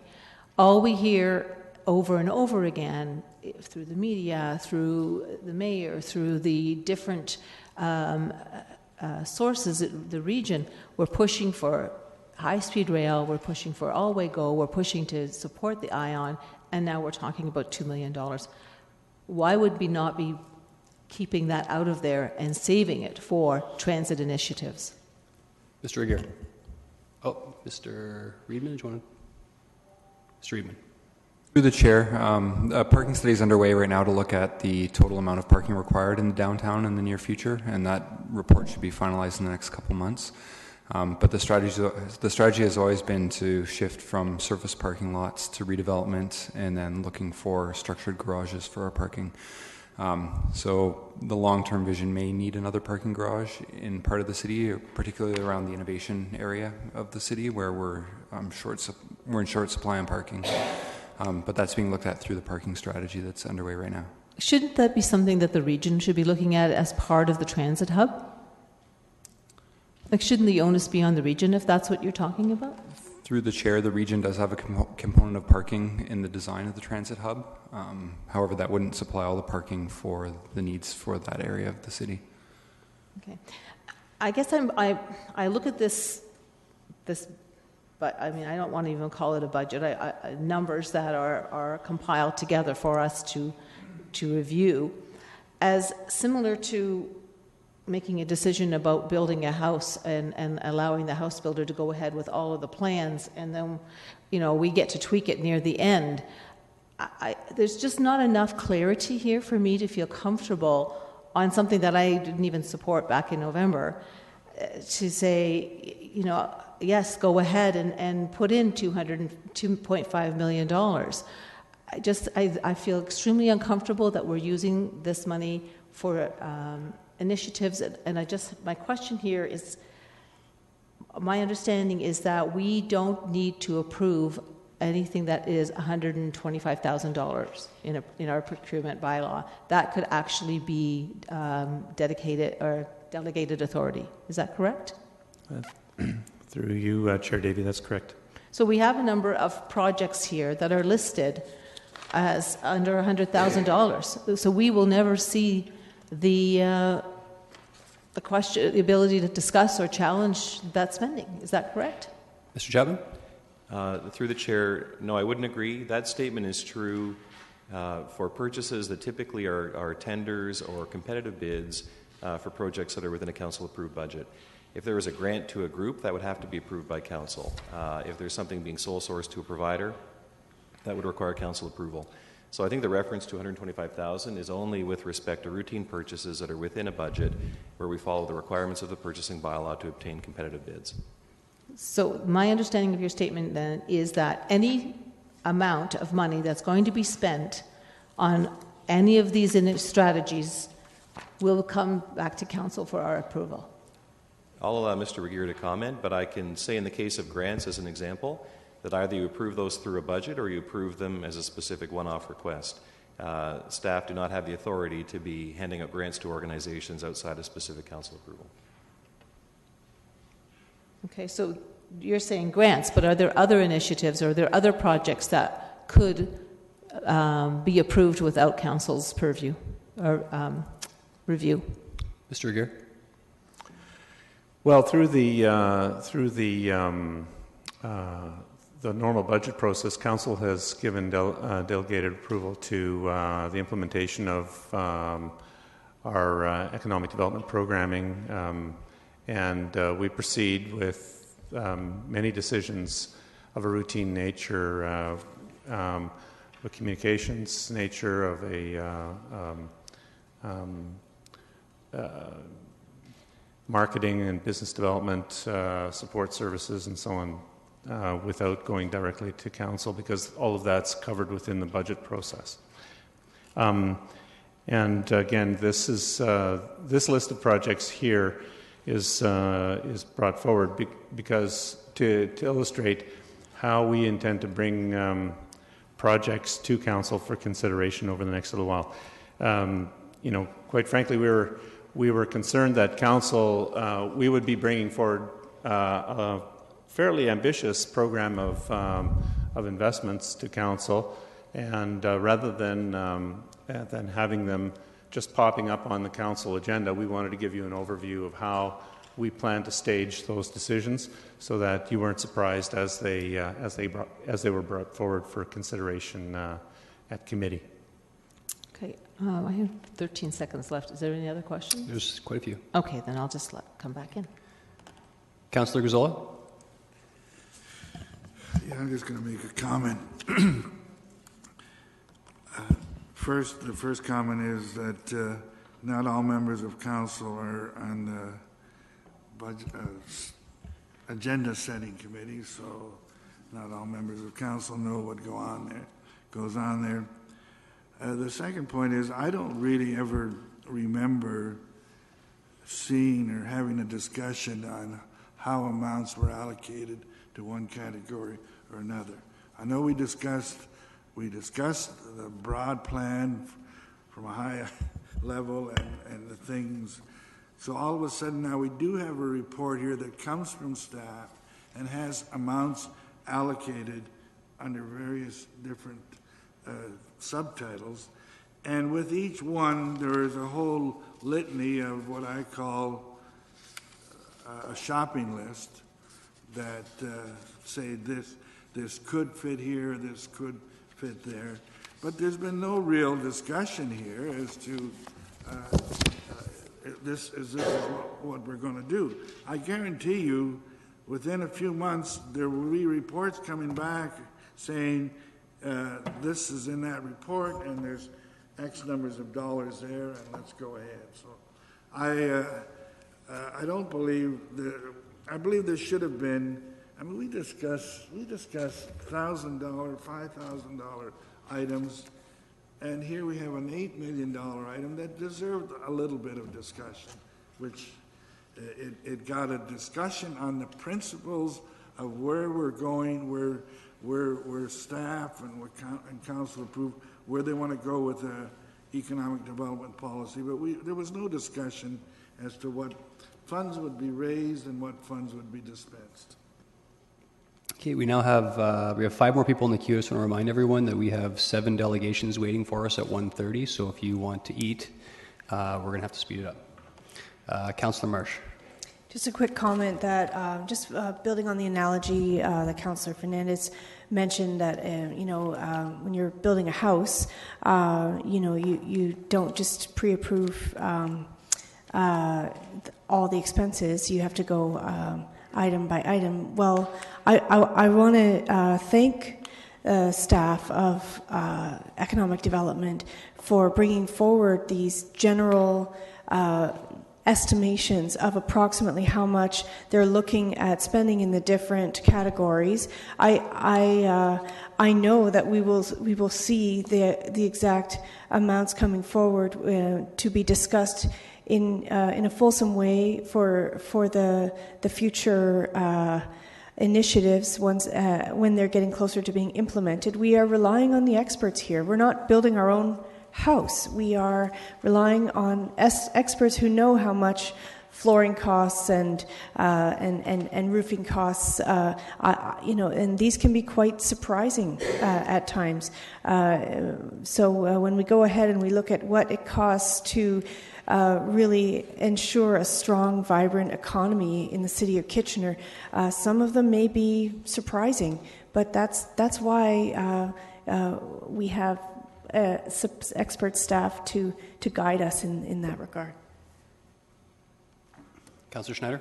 Thank you, Chair Davey. I think it's important to remember that this report is just a starting point. We're not at final decision making at all. There's still a lot of research being done, still a lot of decisions being made. So it's impossible to get final numbers on projects. They're not all decided on yet. So the final costing has to be done on that. And I can appreciate, just being at some of the engagement situations that we had for this, that there was so much information to take in, to categorize, to make notes of, and to use in the planning of this. So I want to thank staff for the heads up on this. This is just the starting point, giving us idea of where things may go. It's clear that all commitments are going to be brought to us. So, and all purchasing will be done through the standards that we've set. So, again, we're just at the start here. Thank you. Thank you. Councillor Singh. Yeah, I've heard this often enough around the chambers that the buck stops with council, and that stands true with this as well. Ultimately, it will be our decisions on where to give approvals on the initiatives that are laid out. This is entirely a very transparent roadmap on prosperity for economic development, and I want to compliment staff for their effort in transparency. Mayor Rabinovich. Thank you. I guess just a couple comments. I too want to thank staff for providing this information, and as has been pointed out by everyone else, this is really a starting point to give an initial indication of how some of these dollars might get allocated. In fact, we're going to be dealing with the first piece of it later on this afternoon with respect to an item on our Planning and Strategic Initiatives Committee agenda. The reality is that I also see that some of these amounts, as time goes on, will probably get shifted from one envelope to another, and there'll be reports that come forward when those kinds of requests become necessary. Because the area of technology and innovation and other areas of economic development are continually in flux. There's change happening all the time. Partially things that are within our control, partially with things that are within the control of other orders of government, either be it the provincial or federal, and programs that might exist that we might want to take advantage of, and partially in terms of how the private sector is moving in some of these areas. The reality is that, I think everyone around this horseshoe, save for one person, supported this economic development strategy. And we've indicated our belief in the work that was done by our staff and the input that came from the community in terms of moving forward in ways that are going to grow our economy and create jobs for the citizens of our community. And I, for one, trust our staff to do an excellent job in this regard. I don't consider myself an economic development expert, and I would want to rely on them to do the work that's necessary to continue to see our community move forward in a positive way, as we have been. I mean, the fact that, in the fall of last year, there was a month when we saw in this community the highest GDP growth per capita in the country, that doesn't come accidentally. It comes because of the constant efforts and work of this council, of our staff, and of the community as a whole. I will comment before going back to Councillor Fernandez. I'll try and be brief. I've been around here long enough to see two kinds of complaints. The first complaint that's frustrating is when staff comes to council with a report that has all kinds of detail, and councillors complain, how did I not know about this? How did I not know about this? And now staff has come up with a solution where they're coming to council, giving us a heads up without spending that time going into that detail, giving us a heads up, and now the complaint is that it's too vague. Well, you can't have it both ways. You got to pick one. I absolutely have concerns with some of the allocations in this report. There is no way I could approve these allocations as it is, and that's why there isn't a recommendation to approve. It's simply a matter of transparency. And if I can be completely frank as well, the major objector to this report in general has voted against our economic development strategy, and in fact has made statements similar to not believing that a municipality can impact economic development. So I think that has to be taken into consideration when hearing the counter arguments. Councillor Fernandez. So first of all, I'm going to go back to the comment you just made on a point of personal privilege. Whether those were my exact words or not, I take a little bit of umbrage to that. It's not that I'm saying that municipalities are not completely and solely in the ability for economic development. I think there is a component. And the report even speaks to the various partnerships that we are looking to have as contributors, private sector, higher levels of government, university partners. So we don't do it alone. We didn't do it alone with the EDIF fund. That was taxpayer dollars, leveraging other dollars. So this is residual money from the EDIF fund, and I guess I want to compare it to the. Our city has grown up. It's used a lot of funds. We have seen some good changes, some excellent changes, but I just have an uncomfortable feeling about this $8 million as a vague reserve being ready for spending. You know, we've talked about, we still see, I mean, just walking down King Street, yes, the Tannery and Communitech and Google and Desire to Learn are successful, but we still have at least 15 or more storefronts that are empty, whether that's because of the construction or because the landlords are raising the rents too high. It doesn't matter. Those stores are empty, and they're staying empty, and we're not getting enough retail business to keep the people downtown after 6 o'clock.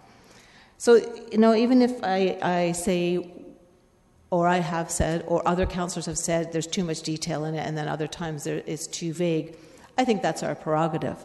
That's why we're here. We've been elected by the public to question, to challenge, to ask, and to understand. So, as my representative for Ward 4, that's exactly what I'm doing today. I think there are components of economic development that are critical and important in our city and in every city, and I won't ever deny that. But there are way too many areas in the city that are not being paid attention to. And we had a perfect example of that with our pipes. And that's what the citizens are concerned with. At my Meet Your Councillor night the other night, every single person walked into the room talked about the pipes and how concerned they are. That's what they're concerned about, pipes and pavement and parks. For them, economic development, even though it may be part of our embryonic study, is a component. But what they want to know is, and this is exactly what I said in November, they want to know their street's going to get shoveled, the grass is going to get cut in their parks, they're going to have programs at the arenas and community centres, their libraries are going to be built, and they're going to have books, and they're going to have activities for their kids. And I think that's where I have a problem with spending $8.3 million. on just economic development. There are many areas in my ward that I would love to see some funding be put towards empty storefronts and jobs for the students that live in my area. Mayor Rabinovich. Thank you. I feel an obligation to respond to what's being said, and because I don't think, quite frankly, it's being fair to the process and the work that's been done. First of all, I think it's important to remember that we go through a budget process in this city, and council as a whole allocates how dollars are going to be spent, both from an operating and a capital point of view. And there are dollars spent and being spent and investing on pipes. There are dollars being spent on pavement, and there are dollars being spent on parks. And they're being spent in a balanced way, as has been allocated by this council, by the majority of this council, as it deems appropriate. I understand that some people don't like all the decisions that are being made, but that's a democracy. And the majority of people around this horseshoe vote in how they feel is best for the community based on the input they receive and the expertise they bring to this table. Once those decisions are made, we rely on our professional public servants to deliver those services to the citizens of our community. And I am firmly of the belief that, quite frankly, you know, with an organization of 1,800, you're always going to find the odd challenge, but the reality is our staff do an excellent job of delivering on the priorities that have been identified by our community through this council for the citizens of our community. And this is just another example of that in terms of the work that's being done on economic development.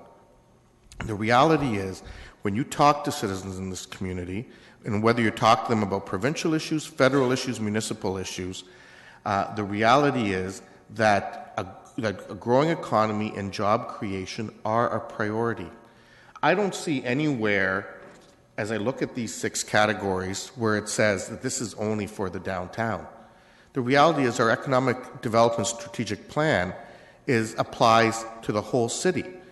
You know, when I think of some of the growth that's happening in our community that's either been announced or other growth that's going to happen in the future, it doesn't all happen in the downtown. I think of Beamer Box that has hired, I believe a couple hundred people now in order to support their growth.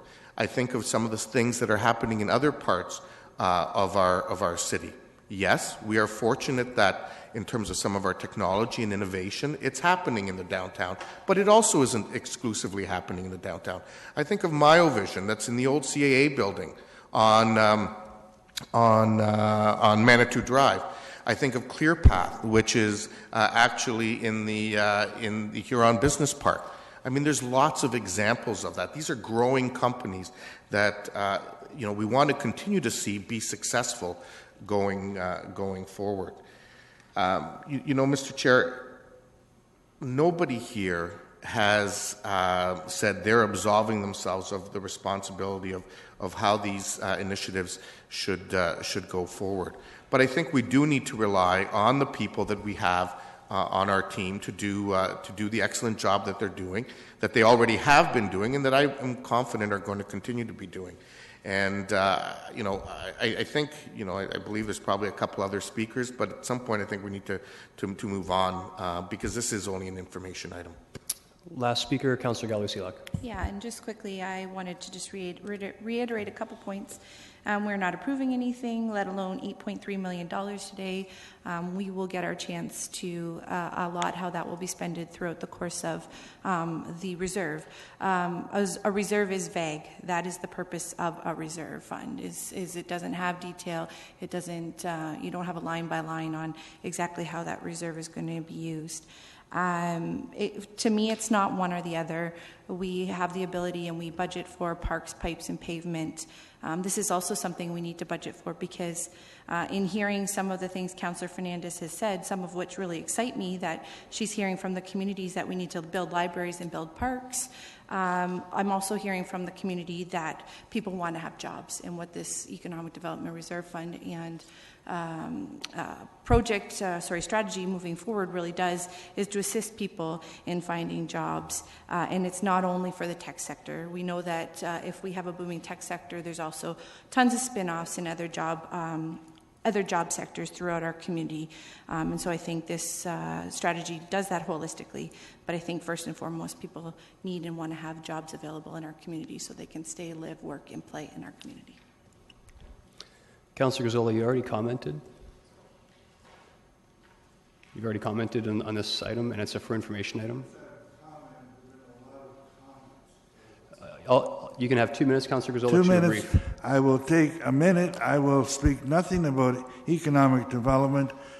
My only point is that Councillor Fernandez had some concerns. She raised those concerns, and I think she has the right to do that without, and it's unfortunate, but when some member of council who has an opposing view, doesn't mean that they're naysayers, but that the rest of council turn their venom against that person, I think that's highly unfair.